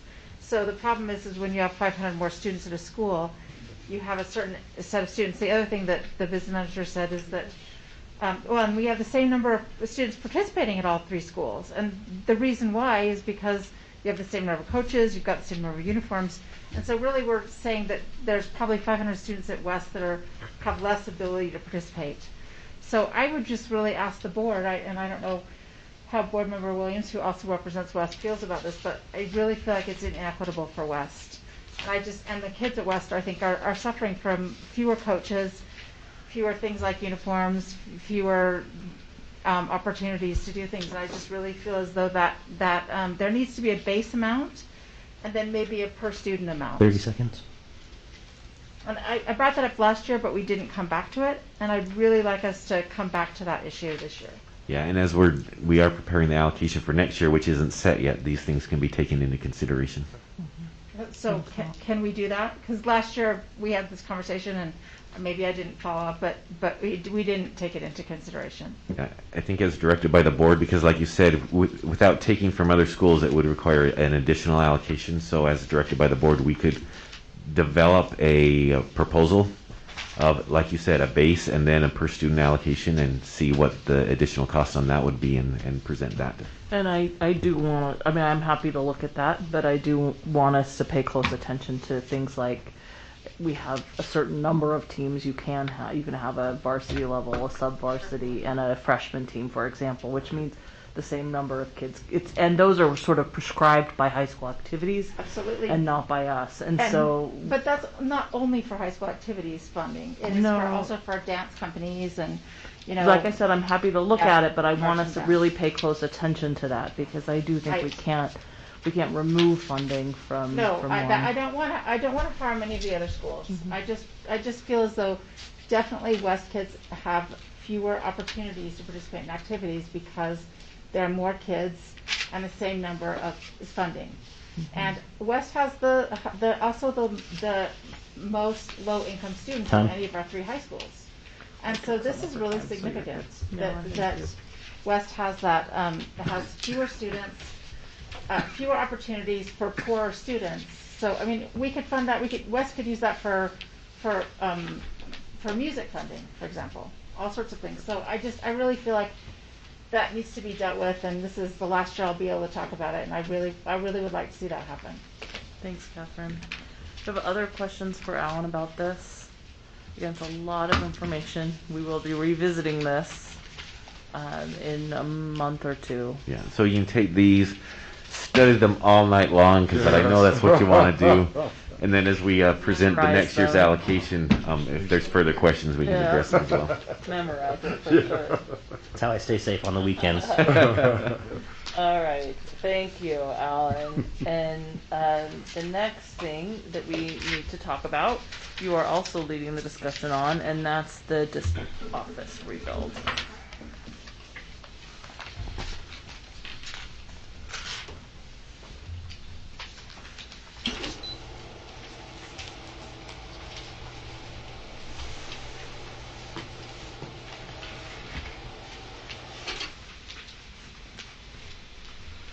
So at the board meeting 1st of January, the board approved signing a lease for some temporary space as we rebuilt building on this site. But I do want to present to the board another alternative plan for the district office that has been brought forward. And I'll start on the second page of this slide first. So what we are proposing is, so this is over by West High School. That is their softball field that is on the east side of 300 West. The district office plan that we have can currently, with a few modifications, fit on, there's a practice field where you see that proposed district office building space is.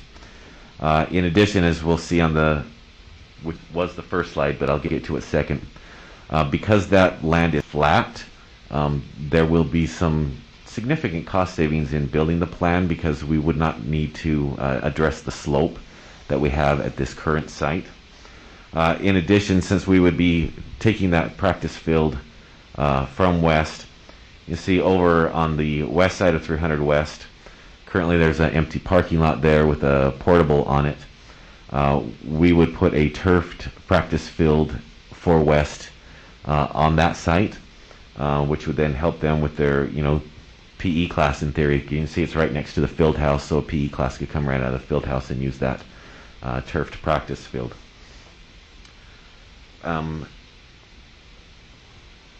We'll go up to the first slide here.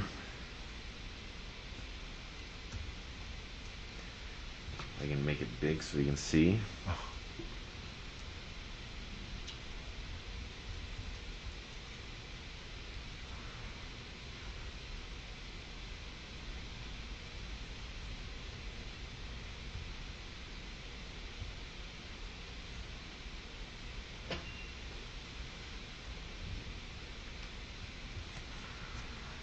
So this slide shows some estimated potential savings of this plan versus rebuilding on this site.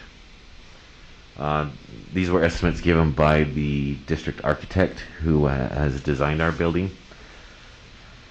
So you see that first section, total construction cost, so things we wouldn't need to do because of the site and how it's level. Are you able to zoom maybe one more time?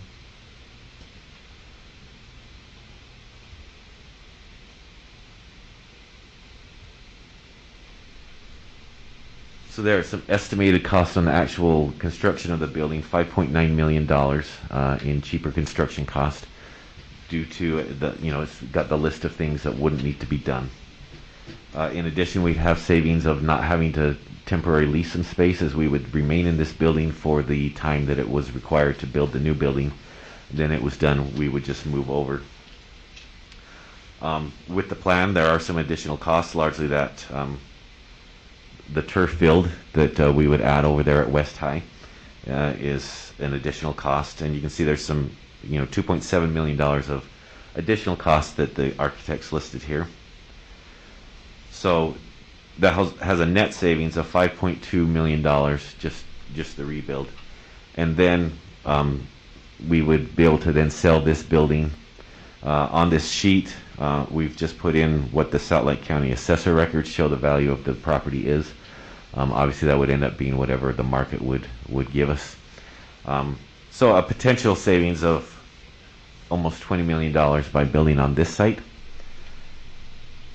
And I know it was, I want to address one question that's come up.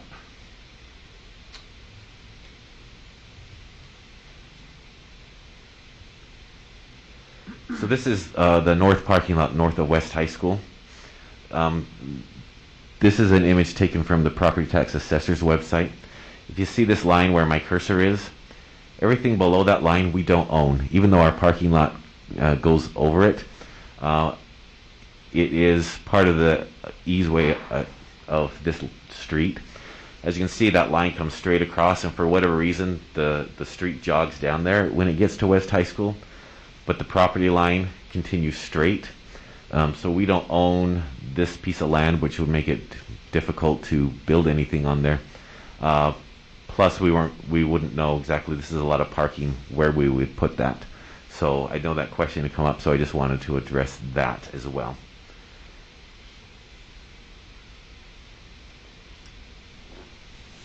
So that's the proposal I'm presenting. What we like to do is answer any questions, and then if there's some positive feedback from the board, we'd bring that up in our next meeting for a vote. And we're just studying it at this point, so if you've got questions for Alan about this, please go ahead and ask. I feel like I'm doing all the talking tonight. I'm sorry. I did get some comments from teachers that were texted to me today from a teacher chat group. And at West, I also, since this had come up in a different meeting, I also took the opportunity to drive around and walk around over there, and I think that it would be good for the board to take a little trip over there.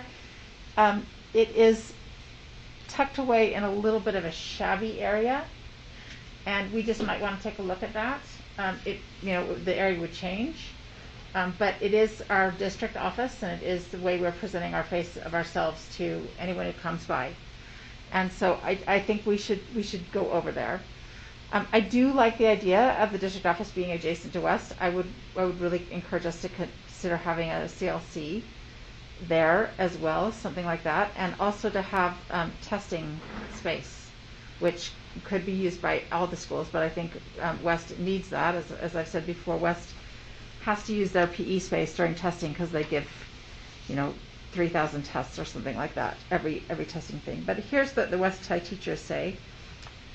West faculty just learned about the proposal for a new district office on 2nd West, and everyone I'm hearing from is upset. These are some quotes from West teachers. If I could quit, I would do it right now. Also, way to kick us when we are already down. I now have no desire to teach or prep for next semester. I know we do it for the kids, but my tank is empty, man, empty. I was doing okay, now I feel punched in the throat. People, have we learned nothing from COVID? We are expendable and of no consequence. Why would this be any different? They beg for good teachers to teach in inner city schools, and this is what we get. Looking at a new building through windows that are so old they don't keep the bugs out, let alone the cold. Typical. We need major upgrades simply to be safe. The brand new office building next to a school that is literally falling apart. So no new west building, but let's make a new district building on our crowded school grounds. So I mean, I think that we would need to message and communicate really clearly to teachers that this building is not, this building is the only building in the district that hasn't been retrofitted, and West was, and that we also do have plans for West. I think we would need to make that really clear and do a big public relations campaign if we do this. And I, like I said, I just think we really need to have a field trip, our own field trip there, to take a look at the space. Thanks, Catherine. Other comments? Tati? Yeah, is that portable building on the parking lot, is that the driver's ed classroom? No, the SCORE program was in there, but I hear right now the SCORE is just using it for storage. Okay. It's next to the seminary. Okay. It's that parking lot that people used to park on all the time. Okay, yeah. Okay. Thanks, Tati. Christy? Thanks, Alan. Appreciate the report. I feel like this is a moving target that we've talked a lot about. I just, for the longest time, I think one of the questions has always been, why isn't the district office more central, in our district? And you're just, right now, the southern end of the district, it just keeps getting further and further away, from the central part of our district. And, I think that I haven't heard a lot of things, but I do think that, we have to be cognizant of how people are feeling about the money that we're spending.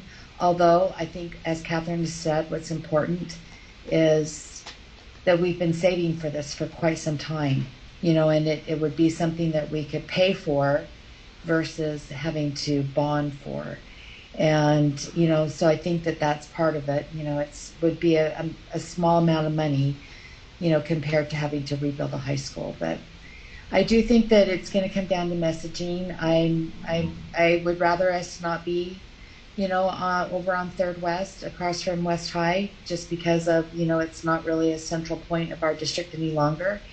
And, but again, I haven't heard a lot of feedback, so I'm going to be seeking that from people in my precinct to see how they're feeling about it. So thanks again, Alan. I appreciate all the work. I mean, it's been from one side to the other, and I hope that we can finally land on where we really want to build this office as soon as we all make that decision together.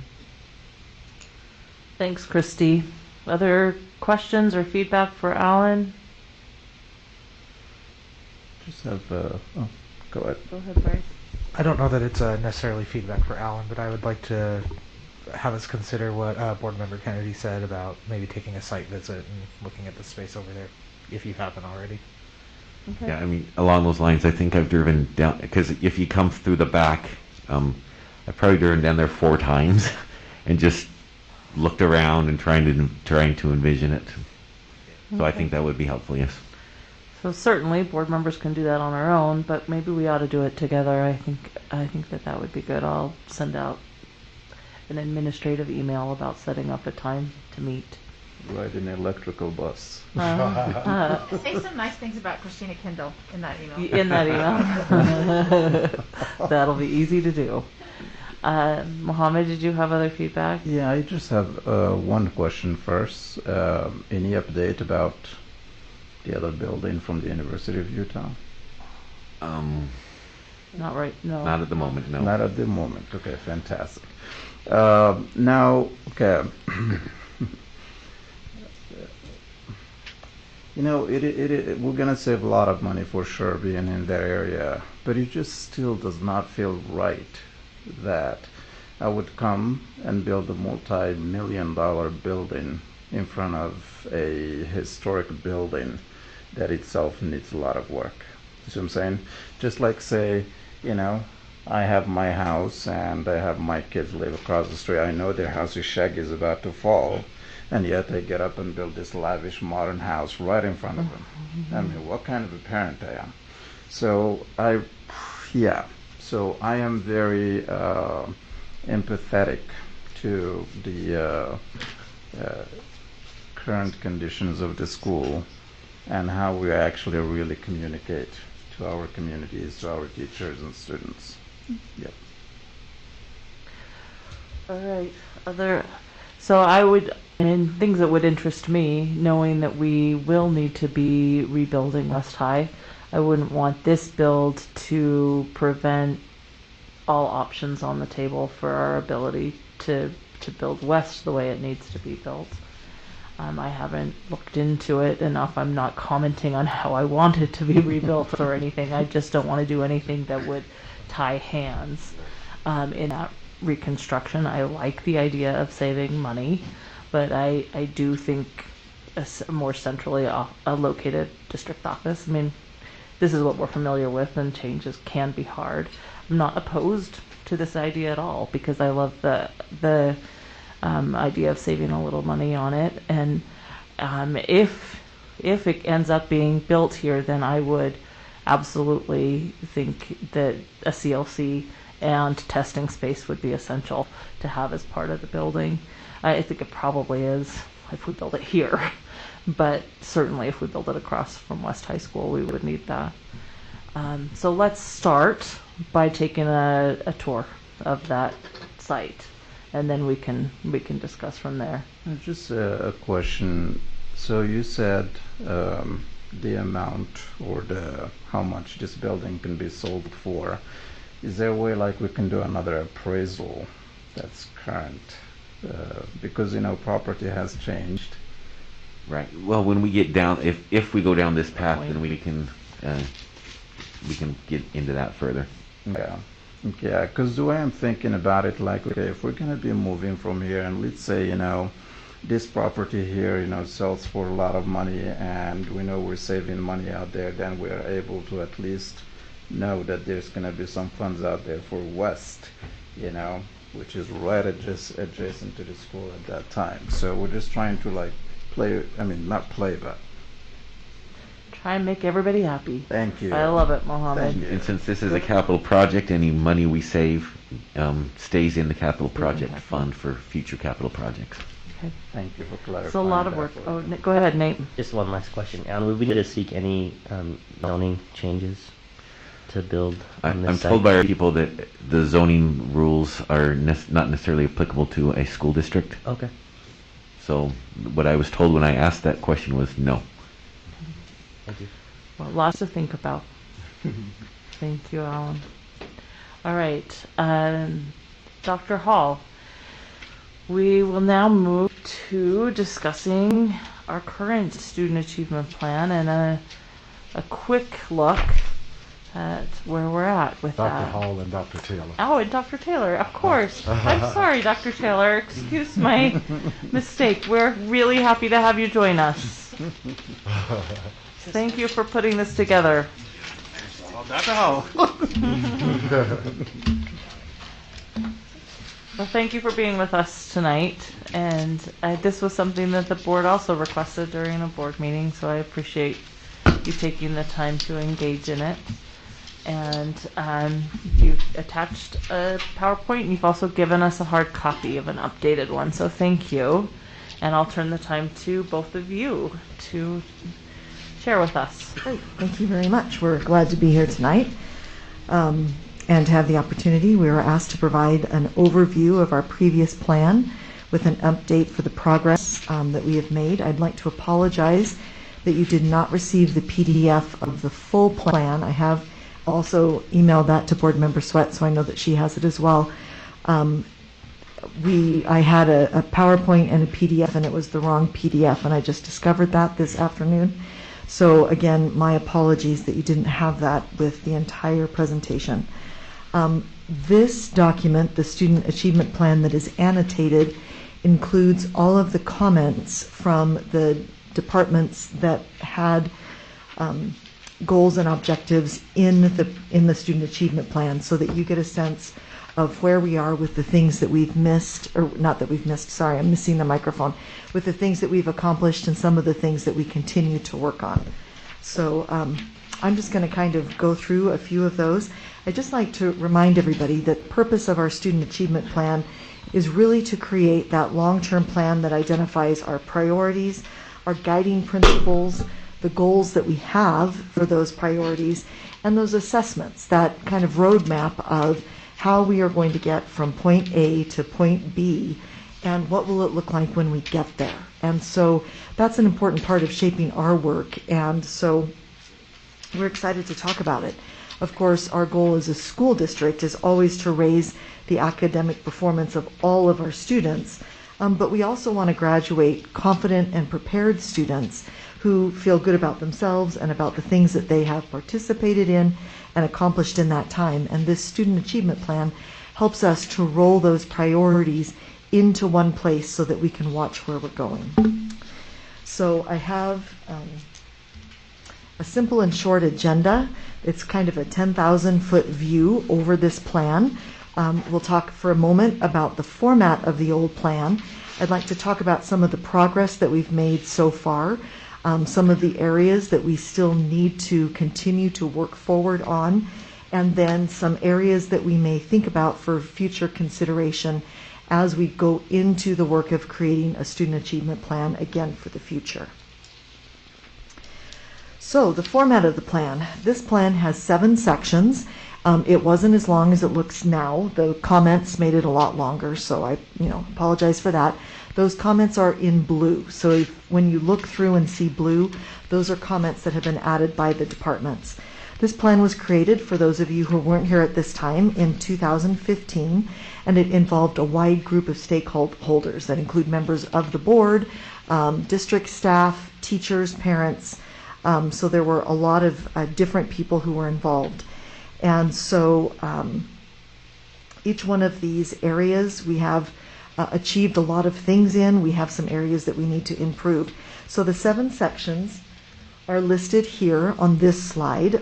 So each one of these, they were sometimes a mix of departments, but they were more, it was not a plan that was about the development of a specific work plan for a department. But these were the areas that we were asked to work in and work through. So each of these 7. And then each one of them has an essential area, and that one does help identify the departments that would be involved in meeting the goal, as well as the key person who in most instances is now a person who's retired, with a few small people that are still, a small number of people who are still there. Like Mindy Holmdahl is still with us. But many of them have changed. They also have a goal for that essential area, the objectives, the action steps, a timeline, and then a way of measuring that outcome. So that pattern is specific throughout the plan. There are a couple of areas that I'd like to bring your attention to that I think are particular successes that have occurred in the 6 years since we created this plan. I'm going to just kind of go through them in page order, just so we can take a look at those. You'll notice, and I think that as I came to this district, I have always, I guess, just assumed that we had this amazing assessment and evaluation department, because we do, and an evaluation, but there are many, many pages here about what that's going to look like. And so I always have to ask myself, when I see a plan with that, what was it that we saw we were missing and that we wanted to have, and then what did we do with that? So you as a board obviously looked forward and saw the need for that excellent research, evaluation, and assessment. And so you'll see in that section that we have met most or all of those goals, some of them a little bit differently as we discovered that something fit better. But we provide real-time data. We have increased accountability and fidelity in the giving of our district and state assessments. We have an evaluation process that has been developed using a logic model based on the Carnegie Foundation, which is the gold standard for logic model development, that we can use to evaluate our programs, and we are doing that on a rotating basis, so many every year. We have a system in place that provides support to administrators and to schools, and we provide professional development and support for administrators, teachers, and schools in that department. So that is an area of this plan that I feel is a great success. We have a lot of goals and objectives, strangely enough, in curriculum, go figure. And we have done a lot of work and had some real successes in creating some systems of consistent instruction, and the way that we are coming to creating a cohesive, consistent K-12, pre-K-12 district program. And of course, lots of areas always for us to work on there, but we have really pushed forward in some of those ideas. In our communications section, that's roughly pages 19 through 24, we have really developed a lot of different ways to reach out to our families. Many of those ways weren't even existing when we wrote the first program. So our communications department has really reached out in a variety of modalities to reach to parents, and we've also paid particular attention to finding ways that we can easily translate for all of our families to look at different languages. So those are some wins through there. In our early childhood, roughly 25 through 29, we have expanded a lot of our programming. We have increased the amount of professional development and expertise of all of our teachers, and we've really worked to create inclusive general education and special education classrooms to make sure that all of our youngest students have their most least restricted environment, and that's been a terrific partnership with special education and early childhood. In our equity and advocacy and our family and school collaboration departments, we have seen a tremendous increase in family-school collaboration. Business manager Kearsley spoke about having our school family collaborating people at each of our high school sites and throughout the district, and that's really gone a long way for us to be able to reach out into those communities and communicate effectively. We're also really working to increase that family voice. This is an ongoing piece of the work that we're doing, but this plan called that out clearly and really opened the door for those things to begin happening. And the increased access to SCCs for our parents to participate at the school level, but also with many of our focus group and advisory groups here at the district office. So of course, always an area that we need to work on, but something really that we've moved through. And then the last one that I'll highlight on is our social and emotional learning and our multi-tiered systems of support, our SEL and our MTSS frameworks that have been completed, and we continue to work towards creating advisories and bringing student voice and parent voice into those as a way of supporting the whole student, which is one of the things that we really feel is important. We're not just about academics, we're about making sure that our students are healthy and well and cared for and feel honored and respected in our schools. So some really nice supports and the very specific details about what timelines and steps are met are in this document. If you have any specific questions about those, we can certainly take that up with those departments. We have a couple of areas that are continuing journeys. And it is a continuing journey for all schools, not just our district, but all districts across the world. We're continually working on our equity and our access. That's always a key focus of our work.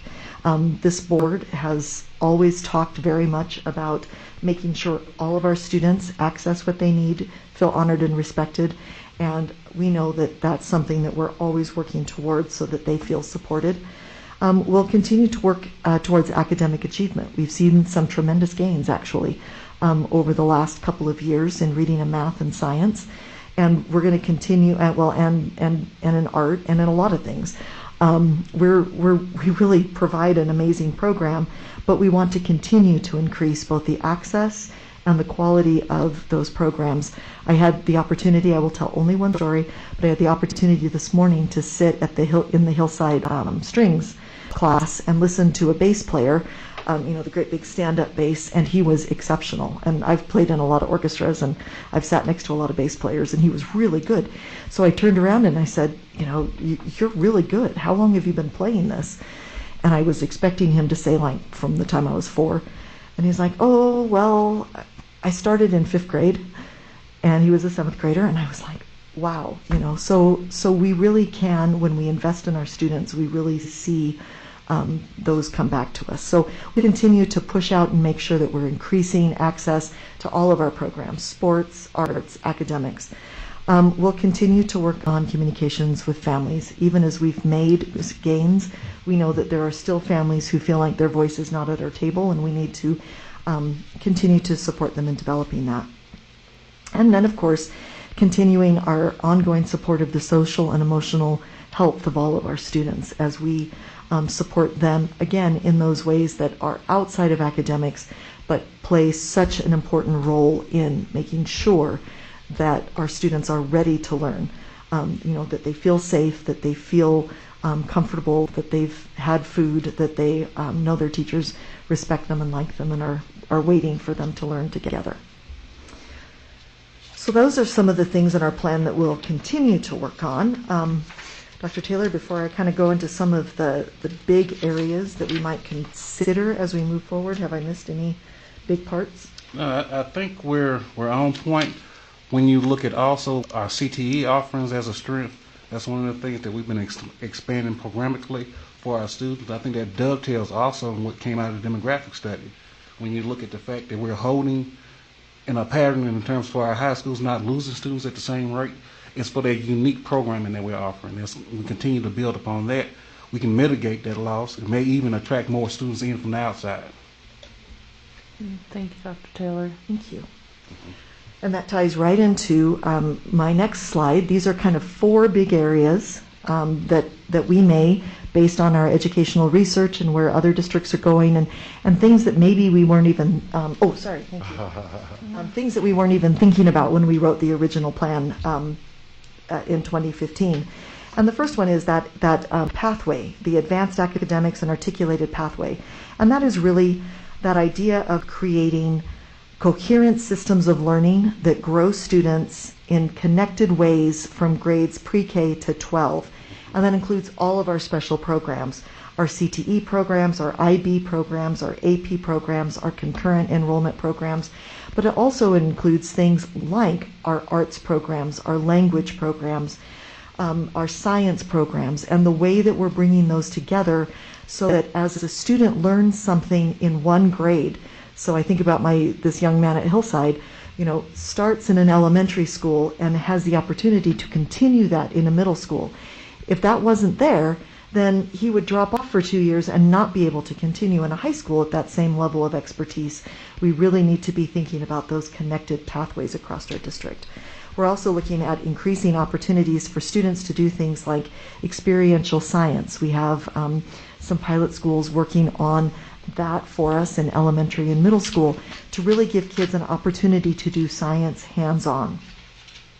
Again, our fine arts programming would also fall into that, our sports and athletics programming, all of those things. And we really have to think about how we look at supporting students and being successful, especially at our high school graduation and post-graduation success rates. That's an area that we've been looking at very closely. We've had an opportunity between school leadership and performance and teaching and learning to really talk about some ways we might help students schedule differently or look at the way they're taking classes differently and think about how we're grading or providing credit to students to give them that opportunity to be as successful as possible. And if I can interject, to get them beyond just what we call the basic. If we're requiring 24 credits to graduate, not to be focused on just the 24, but to be focused on what they need in order to be prepared to be successful, whether they choose a career or whether they choose to go to college. And if they're going to college and they've chosen a vocation, to have that understanding, this is what I need to be scheduling myself into as I matriculate through high school. We know always that we are focused on our educational equity in this district, and that will be, I believe, something that as an ongoing focus area we will always take a look at.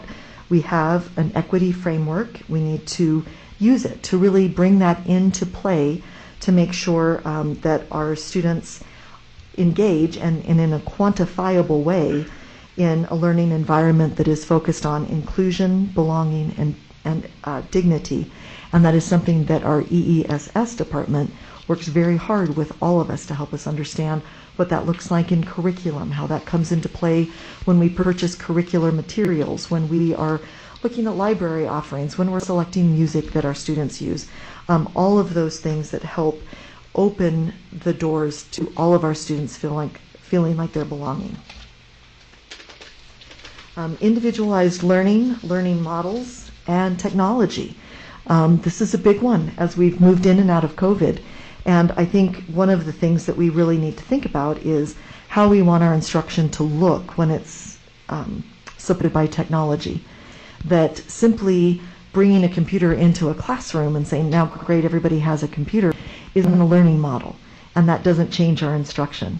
I remember several years ago when we moved in the state to the new Utah core standards, and one of the things that we focused on in elementary was close reading, was we talked about having different colored highlighters for all students, because we wanted students to highlight certain things in a first read, certain things in a second read, certain things in a fourth read, some things, and just really working with teachers to understand how each of those as a tool, those highlighters were going to change the way we instructed, and we were going to change the way students learned.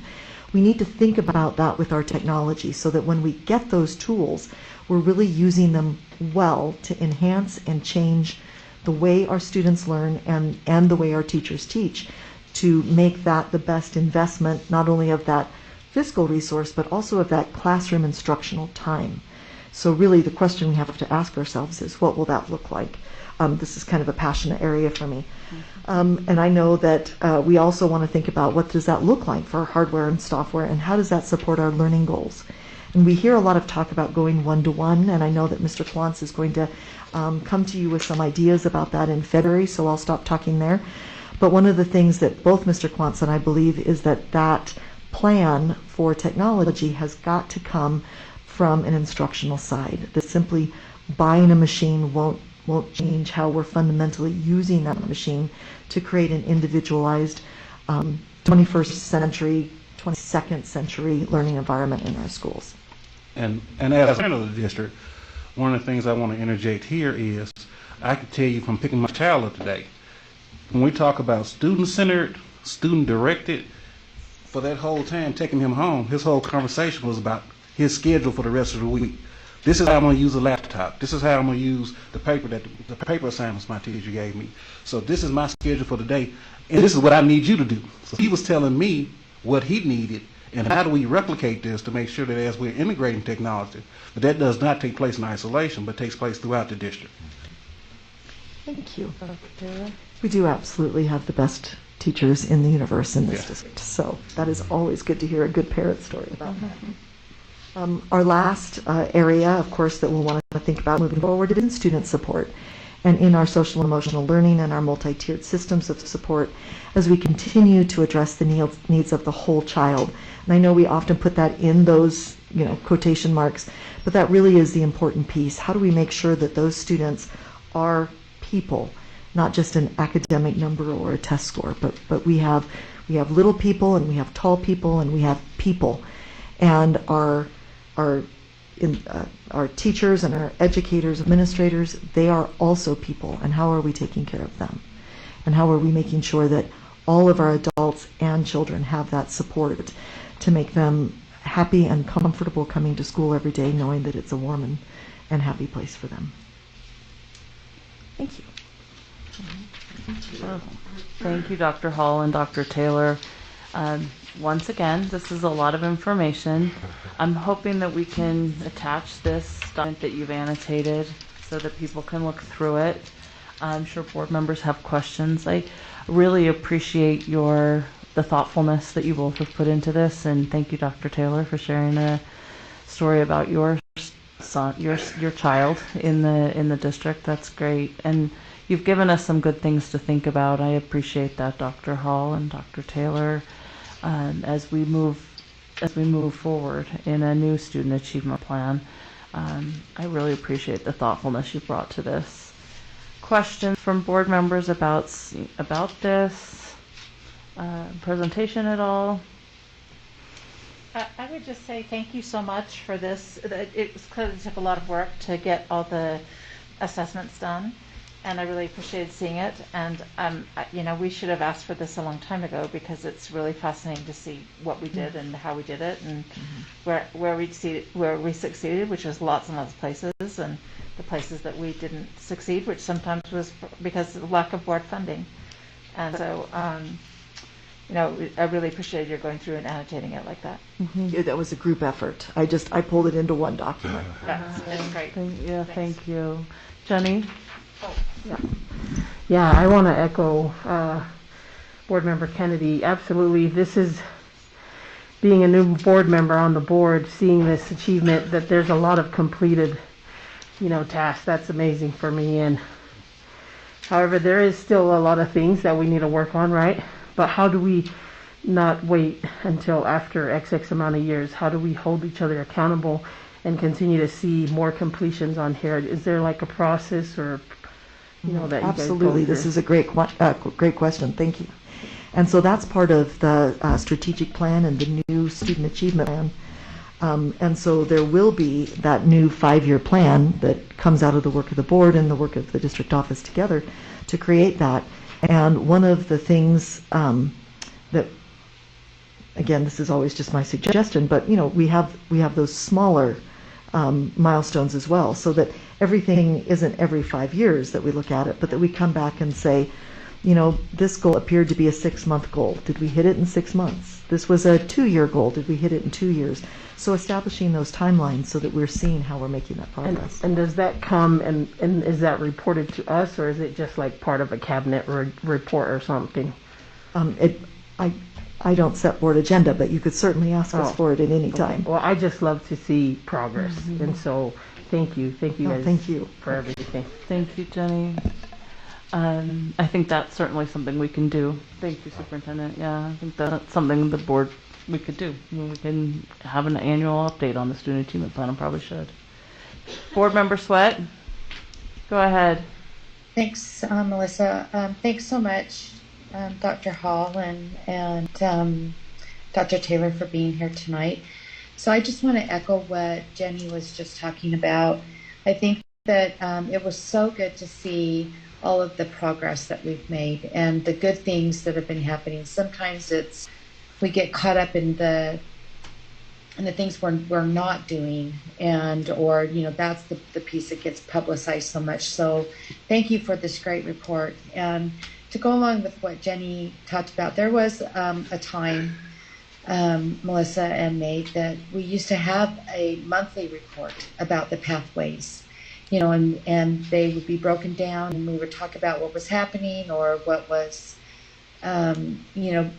if there was something that needed to be changed, whatever it was, but there was a monthly report, and sometimes maybe it was bi-monthly, but it helped us keep up to date on what was going on with the student achievement plan. So as Jenny just said, how do we keep ourselves accountable, and how do we keep things moving forward? So that could be something that we could entertain, looking at going forward, what kind of a report we might get, on those essentials and what's happening with those pathways. Thanks again. Thanks, Christy. Other questions, Mohammed? Yeah. Dr. Hall, Dr. Taylor, thank you so much for that, for those detailed information. It always warms my heart to see that there are some creative methods in addressing equity, which is like, a very, very dear part to me. And in the spirit of honoring Dr. Martin Luther King, let's continue to push and take actions on anything that we can do to continue to push for that equity. Because I'm a firm believer that every opportunity that is delayed is an opportunity that is denied to someone out there. And we live in a district with people from all walks of life, and we should and we must, continue to build up on what, Martin Luther King has built on. And that's what we need to do. And I appreciate everything you are all doing for that. Thank you. Thanks, Mohammed. What's it? If there's no, oh, go ahead, Nate. Yeah, let me get to my timer so I gonna say, keep he's the one that myself asked for honest. it. There's a lot of timers here. Let me just make sure I find the right one. He's gonna give himself half an hour. Of course, yeah, that's what I do. No, seriously, thank you for being here tonight, Dr. Taylor, Dr. Hall, and of course to all of your respective teams and educators in the district for pulling this information together, number one, and also completing a lot of the work and the expectations that are set in here. Just looking through this, to dovetail on what Mohammed was talking about relative to equity, there are still some pretty big gaps between, white students and students of color. I think we should address, and I think there's some responsibility there is responsibility that we have as a board to certainly adopt our equity framework and our definition of equity across the district. And thank you for being so candid in this report that because there's not a shared definition of equity for our school district, that a lot of folks consider it to be an optional thing. Not okay, and I would certainly hope that through the development of our new plan, as we gear up towards that, in the discussions we'll have in the coming few board meetings, that we revisit that as a board. And I know that would take another supporter from the board to continue that discussion. I know it's always on our radar of priorities, but even just looking through this, I think that notion of it being an optional piece, not only to our student achievement plan, but just to the work that happens every day in our schools, that we should pick that back up and focus on that. Thank you. Thanks, Nate. And thank you, Dr. Taylor. Thank you, Dr. Hall. This is an ongoing conversation. Absolutely. Thank you very I much. love that it's the work that excites you. I can feel your passion for it. Thank you. Thank you. What's that? Tyler is here for this. Oh, okay. All right. So that concludes our study session agenda, and we have 2 items on our discussion agenda, which I'm hoping we can move through fairly quickly. We've got Tyler Barnes is here. So with the board's permission, I'd like to move the strategic planning RFP first for discussion so that we can talk to Tyler and let him go home. Thank you, Tyler, for being here, for waiting us out. This was a topic that the board had on our business meeting on 1st of January with questions that we all had about this and about the process and about where we're at. And so I appreciate you being here, Tyler. And thanks. At the board's request, it's here on discussion. Items that are on discussion may or may not be moved to action. We can make a decision. So it's here for that purpose. So thank you, Tyler. Now, I refuse to accept the fact that being last on the agenda is any reflection on you. You're not last. But getting anymore. moved up, that speaks volumes. Yeah. Well, it certainly has nothing to do with the Angels. I can tell you. So I attached in your packets was a pretty detailed letter of the process we went through. I don't think we need to rehash that. It's pretty long, but just for the sake of time and everything, I'm more just here to answer questions about the process and things that occurred. But the RFP was conducted in stages, so there was 4 different stages, as you can see there. It was evaluated by a committee made up of 5 district employees that are listed there. We got responses back from 4 different vendors: Education Elements, Public Consulting Group, Resolute as Educational Solutions, Greenway Strategy Group. We scored them. All but 3 made it, or all but 1. So 3 of them were disqualified during the scoring process. So if you've been involved in an RFP, you know there's scoring thresholds that they have to hit, certain point thresholds. If they don't hit those thresholds, then they're just automatically out. And it was all mainly due to the interview stage is when they got knocked out. So anyways, that's basically a summary of what happened and why we're here today. So Thank you, happy to Tyler. answer any questions. Questions?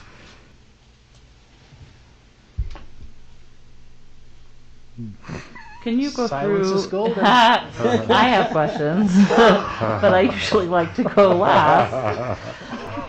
Thank you for doing that. Thank you for being here and being willing to answer questions. I know that going through an RFP process is pretty technical, and there's lots of things that need to be completed, and those are important. So I trust that you've done that. I know you do this all very carefully.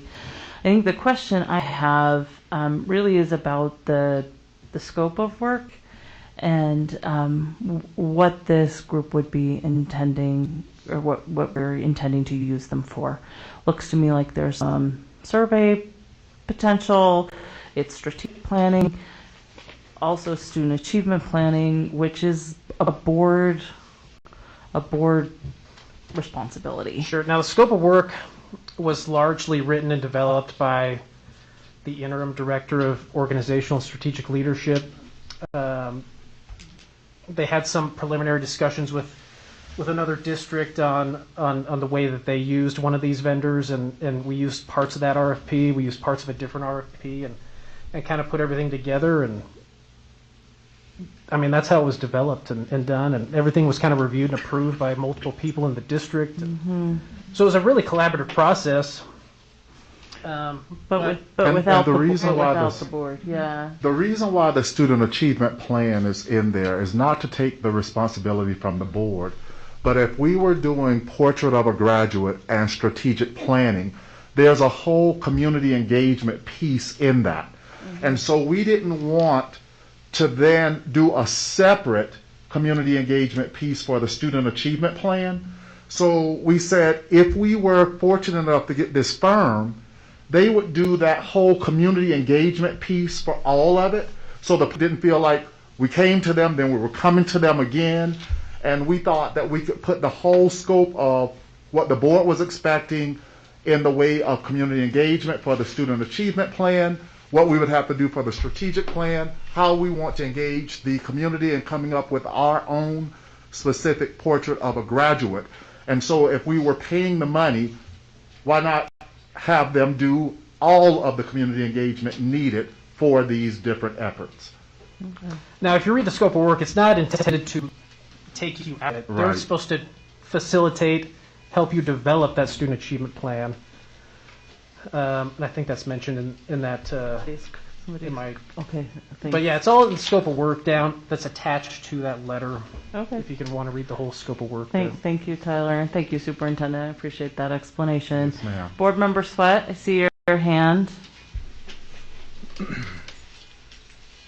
Thanks so much. I appreciate that. Thank you, Alan, for sending that information to us, and Tyler, for you being here tonight.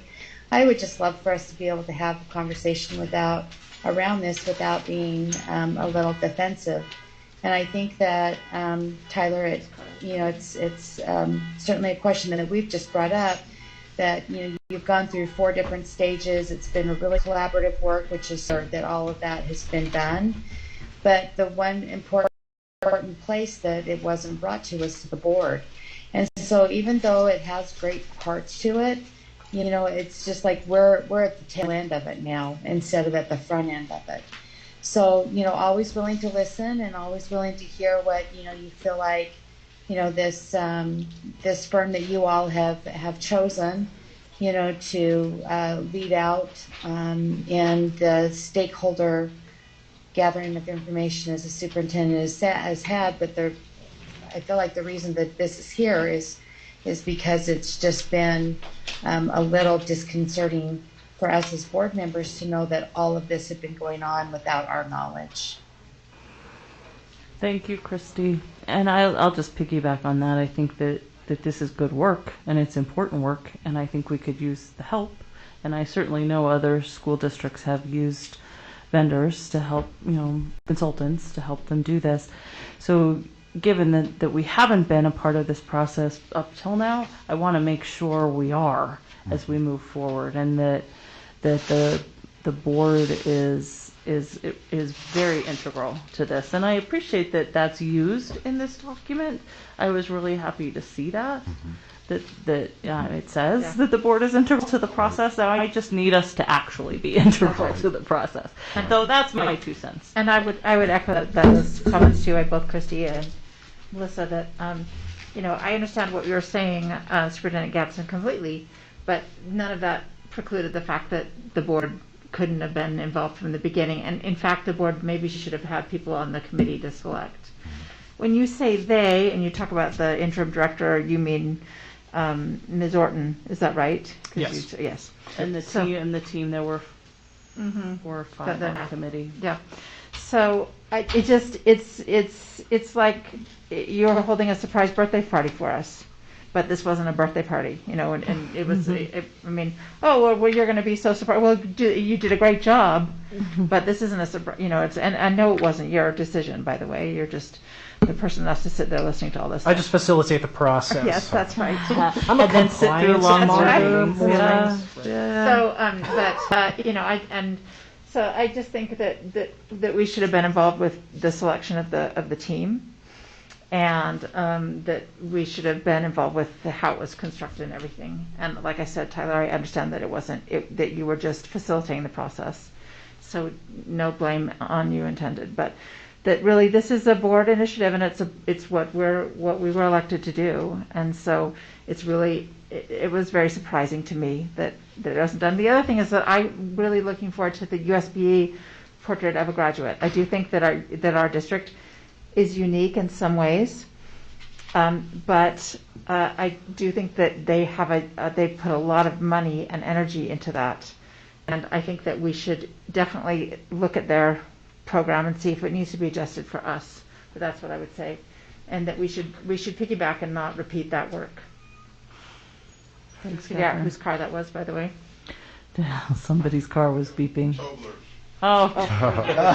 And I would say to that, it doesn't mean replacing, but it does mean looking specifically at our stakeholders, our community, and what they're saying.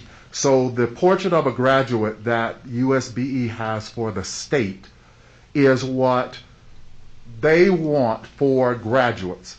Our constituents might agree with that. Our constituents might say, well, there are 3 attributes that they forgot that we specifically want for Salt Lake City.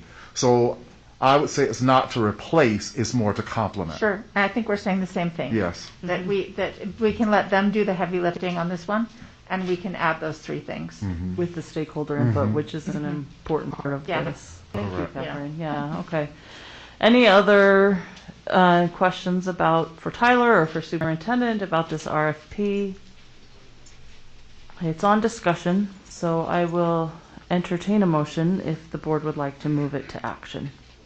I have a couple of questions Oh, before sorry, we Nate. do that. Oh, no worries. Let me find my timer again. All right. Tyler, it's my understanding that we've gone through the process, but have we awarded the contract yet to the...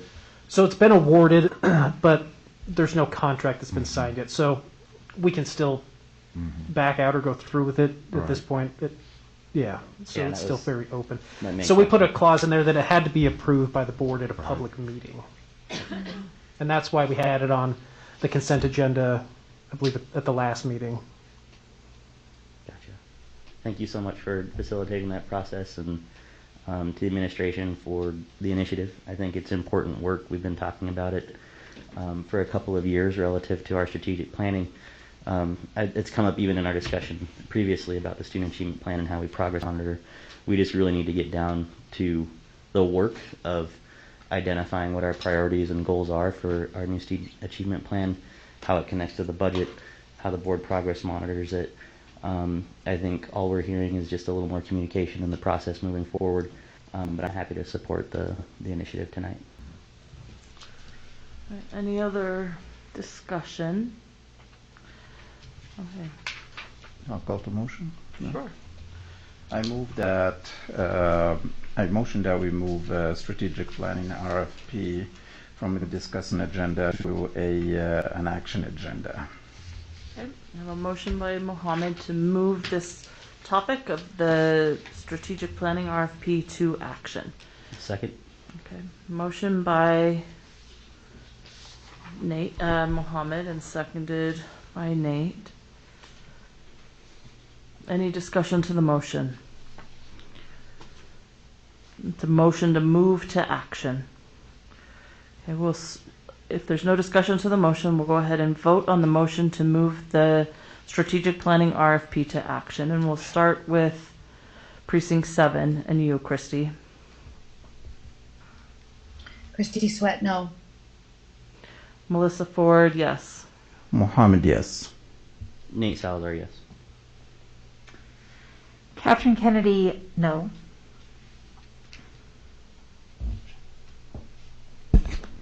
Jenny Sika, yes. Bryce Williams, yes. Okay, so we'll move the topic of strategic planning RFP to action, and following our process that we typically employ, we'll go ahead and take action on it now. So the item on action is the strategic planning RFP. Open to entertaining a motion. President Ford, I move that we accept the RFP proposal per the language in the RFP approving board approval. Yeah, so can you restate the motion? Yeah, sorry, I got a little jumbled there. President Ford, I move that we accept the RFP per the language in the document pending board approval. Okay, so the motion is that we accept the strategic planning RFP and the language that's presented to us pending board approval. Do I have a second? I second. So the motion is by Nate and Mohammed second. Again, the motion is that we approve the strategic planning RFP with the language we've been provided pending board approval. Any discussion to the motion? Bryce? I'll just reiterate that I would appreciate more transparency and involvement in the future when we have these things. Thank you, Bryce. I have Any a other- question. When you Okay, say question. pending board approval, what do you mean? It's just the language, the clause in the RFP statement that. So this would be approval, though. That's Yeah, what this makes is it a approval. question. So yes, so approving. Just say yeah. Should I restate the motion? You can if you want to. You've got a second. I will restate the motion that we approve the RFP as written. Okay, so the amended motion is that we approve the RFP as written. Do I have a second? I second. Okay, so now we need to vote on any discussion to the amendment. No, just Melissa? we are approving and awarding the contract to the Public Consulting Group. Yeah. I've got a question from Board Member Sweat. I also want to make sure with our parliamentarian that we're doing this. So we've got a motion and a amended motion now. So we're talking about the amended motion. Christy? So I appreciate the conversation that we've had tonight and, the thoughtfulness that's gone behind it. For me, I still, even though the RFP was given to us, the Board of Education wasn't allowed to hear any of those conversations that RFP committee had. The superintendent has said to us that, they're going to go out and they're going to gather stakeholder input. And so for me, I just, I feel like I really still don't know, what they're going to be doing. I'm unclear as to how the conversations were held and how those collaborative meetings, what was behind, really choosing going down this pathway instead of doing it internally with our staff. So I just feel like that's kind of where I'm at, and I felt it was important that I say that. Thank you, Christy. I appreciate that. Any more discussion to the amended motion, which is that we approve the RFP as written? Dottie? Well, I'm not actually elected, but I can say that I'm a student, and the Student Achievement Plan is arguably one of the most important pieces in any student's life. And I think given that it's so important, I would really appreciate knowing that the plan has been developed fully, strategically, with everybody's brains on board, including the board working on that, and selecting those vendors as well. And I absolutely trust the work that's been done to select those vendors, but I really do think that because this board has been elected by the community that they represent and that I am part of, that I would really like their input in selecting that vendor before that takes place, because this is so important. Thank you. Thank you, Dottie. I appreciate your input. Any other discussion to the motion? Okay, we'll go ahead and vote on the amended motion that we approve this RFP, starting with you, Catherine. Catherine Kennedy, no. Nate Salazar, yes. Mohammed, yes. Melissa Ford, yes.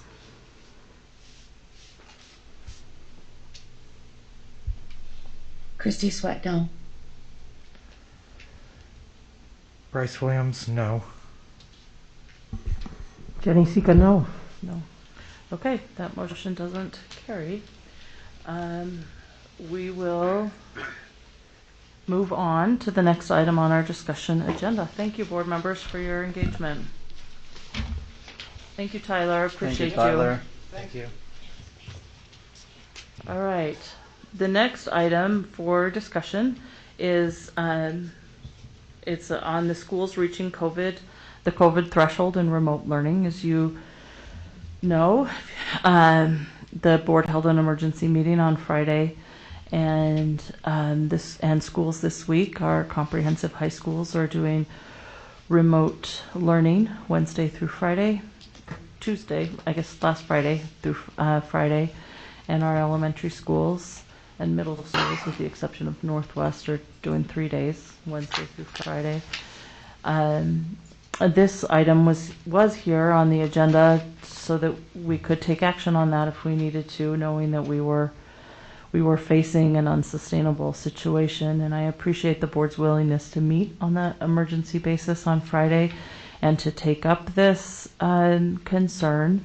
But it's still here on this agenda so that if the board members have questions about how that's going, or if there's a conversation or direction about that, I think it's important that we discuss this. It's an important conversation. It's an important decision for how it affects our students. And so, Superintendent, I'll let you begin, and board members, I'm sure, will have questions and thoughts about this. Most definitely. So one of the things we talked about tonight, and Mr. Hall made clear, coming back from the winter break, we experienced much more of a shortage of subs than we had previously experienced. We've seen a downward decline in our student enrollment as well as our teacher enrollment. And then the state put a pause on test to stay, a key component in the work to make sure that our healthy students were able to continue to attend school, and that because of staff shortage and test shortages. And so it was extremely important, as we listened to our teachers, as we looked at our data, as we looked at what our neighbors were doing to try to mitigate the impact of COVID. I truly believe some of this is what was already projected by medical professionals and scientists, that coming off of the holiday, we would see this. And so the recommendation was for short-term remote learning to give us an opportunity to reset, allow our staff to return healthy, allow our students to return healthy, but to continue the learning in our buildings. And I appreciate the board approving that recommendation to go remote. A part of that is also providing educational services for our students with special needs, and not all of them, because some of our students are in programs, particularly with our special ed resource teachers, where they are able to receive their support and learn remotely. But some of our students are in programs, some of our medically fragile students, some of our students receiving behavior support, and others that are school dependent and must have our teachers to provide that programming. And on those days, we are providing a modified day for those students, where those students would come in with our teachers and receive 4 hours of service and support in continuing their educational programming according to their IEPs. And again, that was our obligation to provide that continued support for those students, because we determined that we were not able to do that through remote access. You just cannot provide behavior support to a student remotely.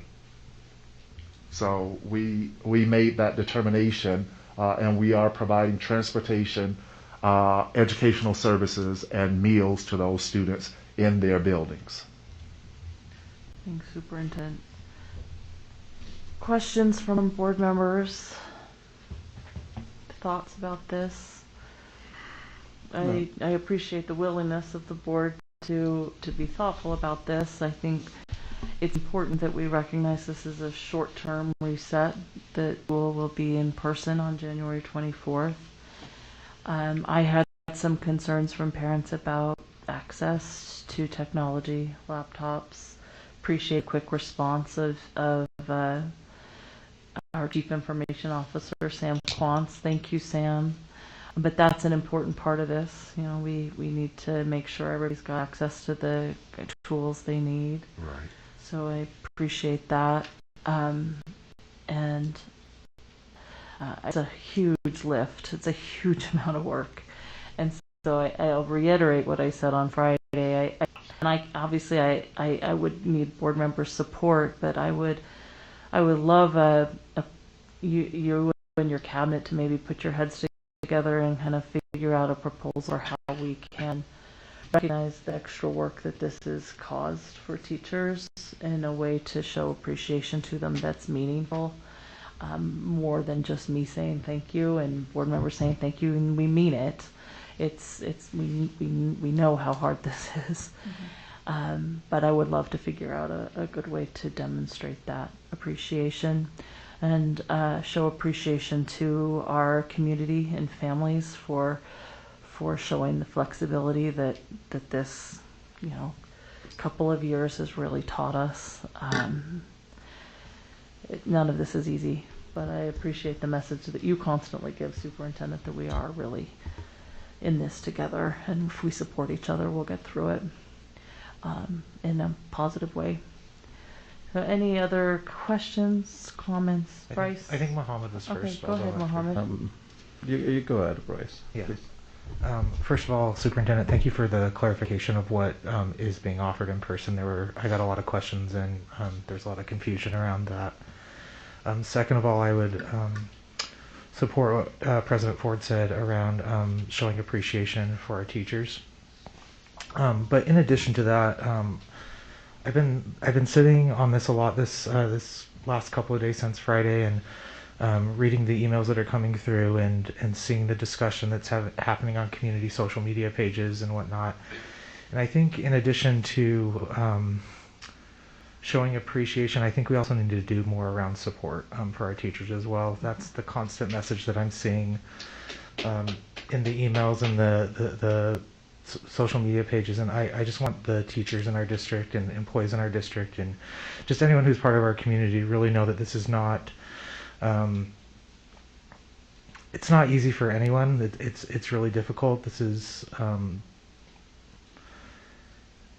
it's discouraging at times, and I think a lot of people are just completely exhausted, but I think often when we have these conversations, or lately, I think teachers are kind of the last people that are being thought of, so I'd like us to put some more consideration around that as well. Thank you, Bryce. Other, Mohammed?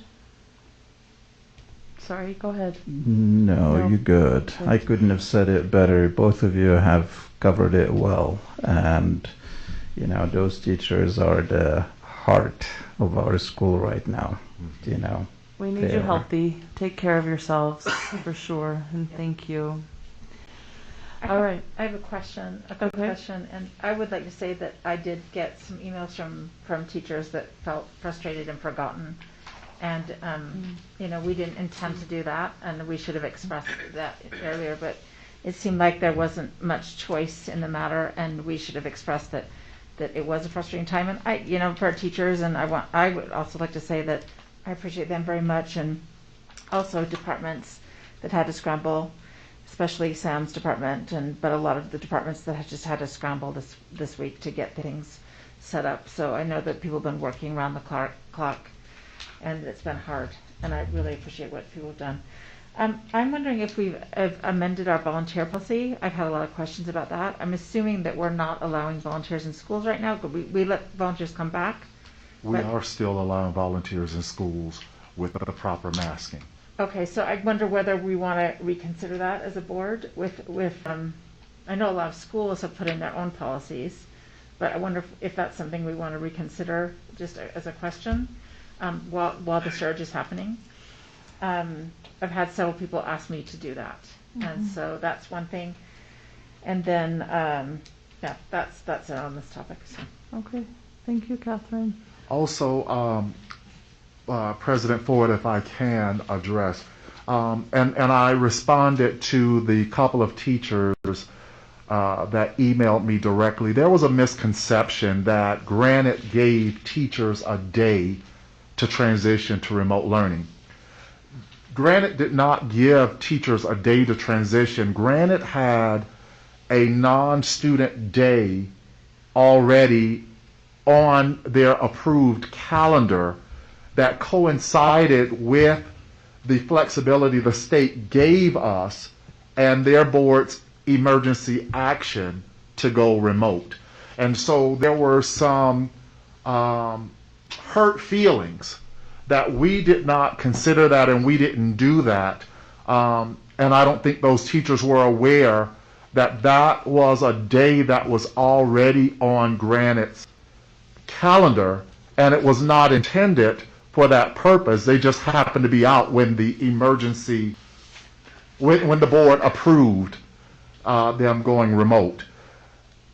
It was so important to us to be able to get this ramped up and to ensure our teachers would be successful that Dr. Tiffany Hall worked with our instructional coaches, and they actually developed lessons for teachers that did not have lessons. So we gave that flexibility. If they already had lessons prepared, that's what they would work with the students, and that what would go home with them.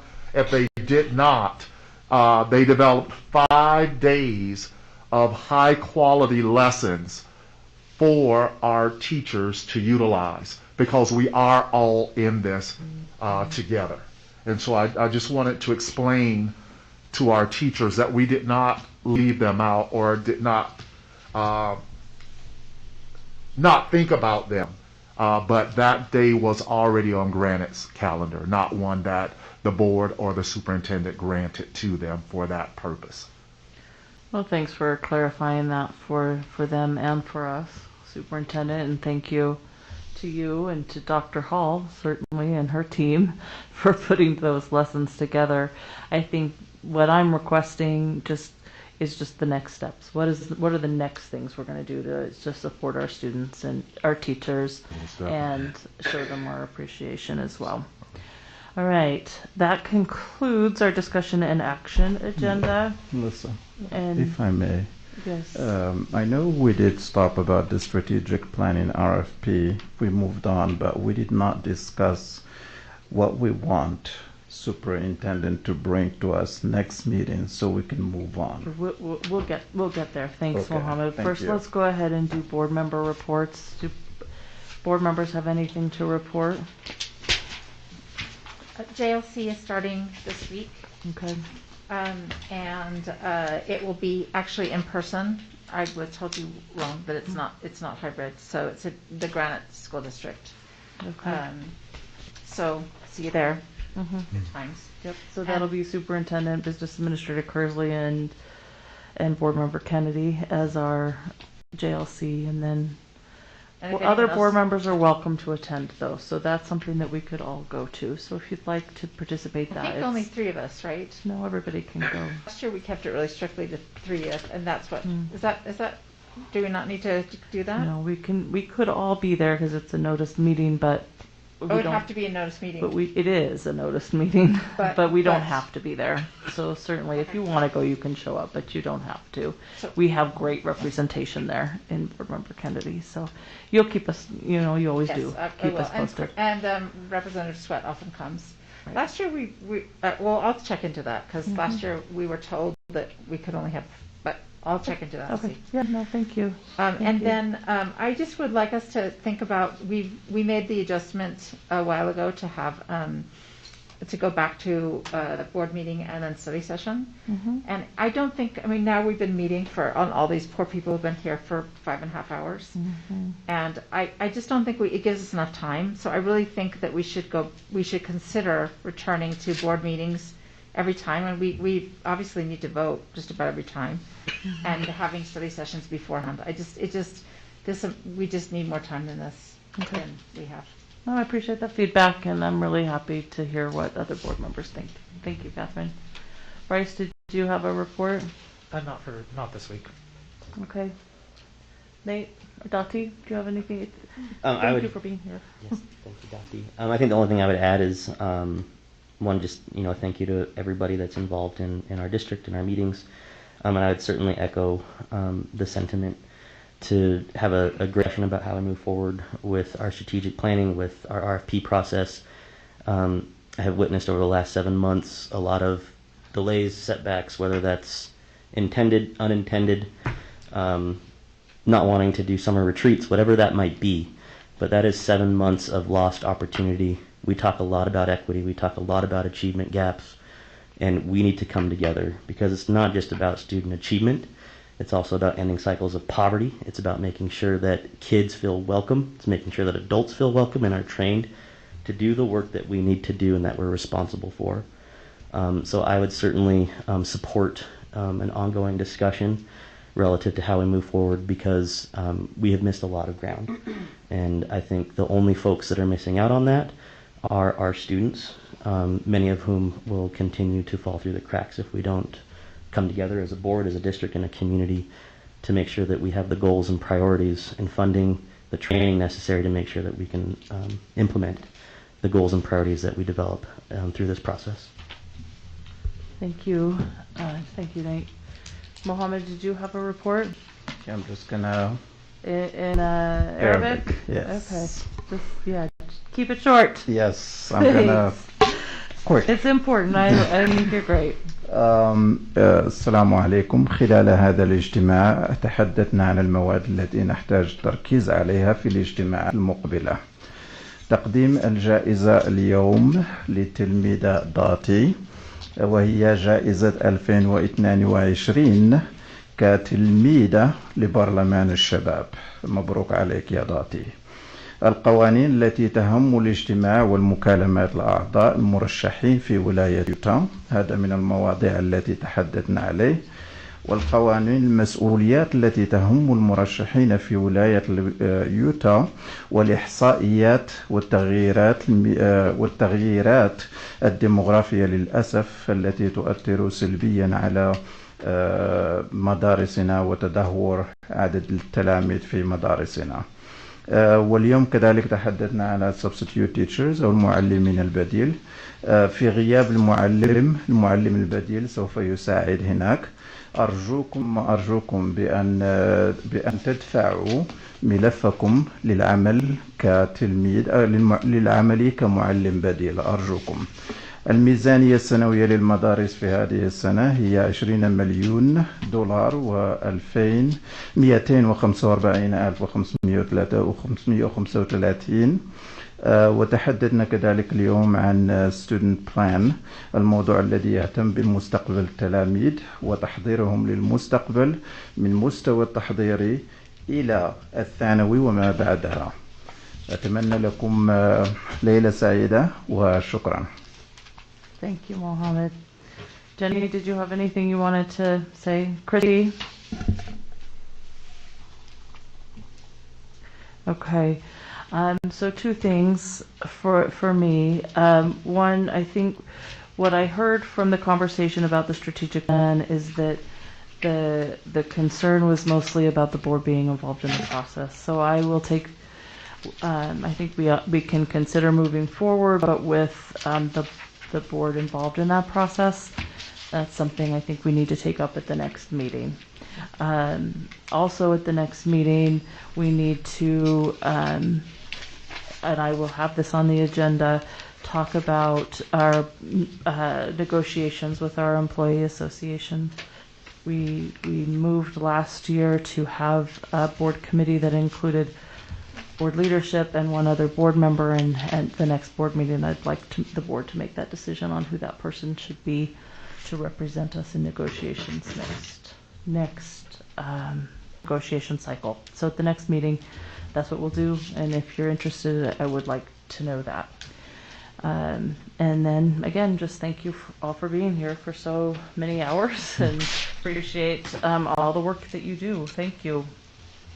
Oh, Superintendent, before I let you go, Superintendent, thank you so much. We'll let you have the Superintendent report. Thank you.